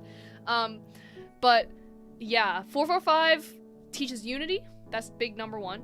Number two is it gives you lots of hands-on experience with developing for VR. And that's quite a rare skill set that, like, the average new grad may not have. Yeah, like, you get to take an Oculus headset home, right? More often than not. Or, for me, it was MetaQuest. Yeah. And, well, like, the library just got a bunch of new ones, too, exactly. Right? So it's like... And I think that's really valuable because you get to use the school's facility. You don't have to have a VR headset. You can develop... Yeah, I mean, if you have one, bonus. Exactly. But, like, the great thing about it is that, like, you get the hands-on experience of developing for VR, rare, because you have access to all the equipment as a student, and you have it as a course. So, yippee. It's very valuable just for that, in my opinion. I consider it, like, S tier, TBH. My only complaint is that the teaching Unity part is kind of too basic. I wish it went into more I see. like, practical detail. Yeah. I'm like low S high A on this personally. Interesting. What is chat? How I'm seeing like 75% A tier. Yeah, that sounds about right. 1% C. And there's no S. There's no S option. So I'm pushing for S. Okay. Well, again, you're the one in control here. Strong A, yeah. It's high A, low S. I agree with that assessment, to be honest. Okay. Kazi asks, it's group right with is it doable workload? Depends on the team. Content seems interesting. Yeah, I think that the content is just very valuable, TBH. Yeah, like the course content is great. Whatever you set out to do will determine your workload. That is true. Yeah, as is the case with basically many IAT courses. Yeah, especially the 400 level ones. You choose how much you want to screw yourself. Yep. Yeah. Okay. That's 445. I think, what's next? Next on the list is 452. I cannot say I took this one. 452, developing design tools. Has anyone taken this? It seems to be about developing software. Yeah. And like design support tools, parametric design modeling systems. I'm gonna end the poll and start one for this one, in case anyone took this. IAT 452. And honestly, I think like the entire rest of this list I actually have not taken. I've taken exactly one more thing on this list. But... yeah, we're getting to that stage. I've got directed studies on my roster, but I can't talk about those, obviously. And I've got 499 on mine, grad project. Can't talk about that, obviously. Can't talk about that either. All right. Well, the poll is up. I'm curious to see if anyone has taken these, like any of these courses to TBH. I have a feeling we're kind of at the end. Which more of these have you taken? Any of them? Okay, let's see. 452 is a no, 455 is a no, 459 is a no, 460 is a no because that's new. Sorry. Oh, it's another one. I see. Yeah. 461 I have not taken either. Though it does sound somewhat interesting. Of course, nerd. I listen. Well, we've got 0 votes for 452. I'm guessing we're at the stage where most people haven't taken these, including us. I think so, yes. So I think that's the end of the tier list. Woo! Woohoo! It only took us 3 hours. Jesus Christ. 499 review from Distant Meyer. Wait, which one was 499? That's grad project. Oh, grad project. If you have ADHD, please get a project partner or a mentor or someone else to be dependent on you. You do not want to work on a big project all semester with no enforced structure. Oh dear God. Yeah. Big true. I think that's true for basically any course that makes you do one big project the whole time. Get a group member if you have ADHD. Just someone to hold you accountable. Yeah. And if you both have ADHD, well, uh-oh. have fun. Get a pet neurotypical. Yeah, you one token neurotypical person in your group. Honestly, I feel like they're rare to come by in SIAT. But where's the lie? Okay. 455 is computational media, B tier if I'd guess. Yeah, 455 is isn't it listed here? Here it is. It should be, yeah, computational media right here. Yeah. Has anyone else taken it? It seems like no one has taken 452, so I'm gonna put a poll up for 455, I guess. If anyone's done it. I at 455. A, B, C, F. But other than that, I feel like we've done it. We done it. We indeed have done it. I feel pretty good about this list. I feel bad that 312 and 336 can be some of the best classes, but they're stuck here at depends on the prof. Mm-hmm. Unfortunately, that's how it is. Maybe I'll put it up. Oh, like, yeah, that makes sense to me. Because honestly, it can be S tier. It really can be. 336, if you take it with the cosplay guy, is S tier IMO. Like, straight up S tier. But alas, a mystery. Okay, I'm going to click and save our picture. We done it. Save or download. SFU IAT courses definitive tier list. Is it definitive? Definitive. Mo and Faye. As done live on stream on SIAT Surrey SFU on YouTube.com. Isn't it just SIAT SFU? No. I mean, the at username is SIAT Surrey SFU. Is it actually? Yeah, oh my god, it is. You didn't know this whole time? No, I did not. You learned something new. Look. Oh, you can't see. Also, I am just noticing we have officially hit 800 subscribers. Yippee! We did it! Milestone. I'm really wondering if, well, do you think like when we hit 900 we do that subathon game jam to get to 1,000? I don't mind doing that at all. Oh man, it would be really embarrassing if we did it and we didn't hit 1,000. Yeah. I mean, also we gotta have a game jam to enter. What if we just did our own game jam? Oh, just create the event, the occasion. Like, we just did it on the stream, yeah.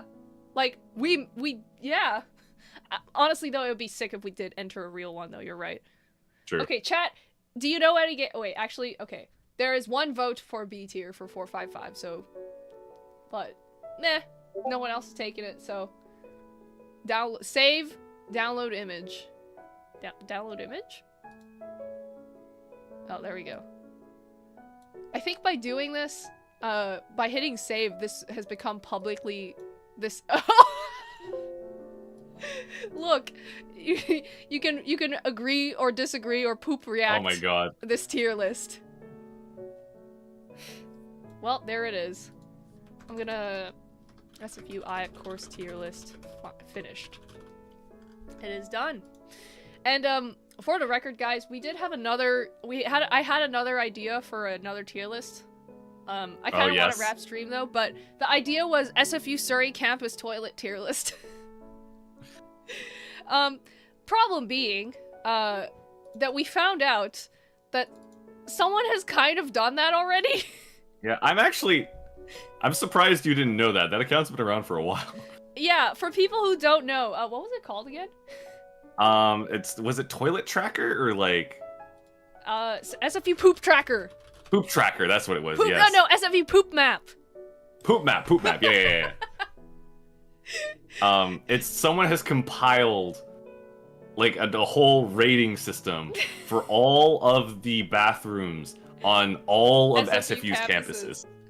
I will say that it is lacking. It only has 2 reviews for Surrey C. True.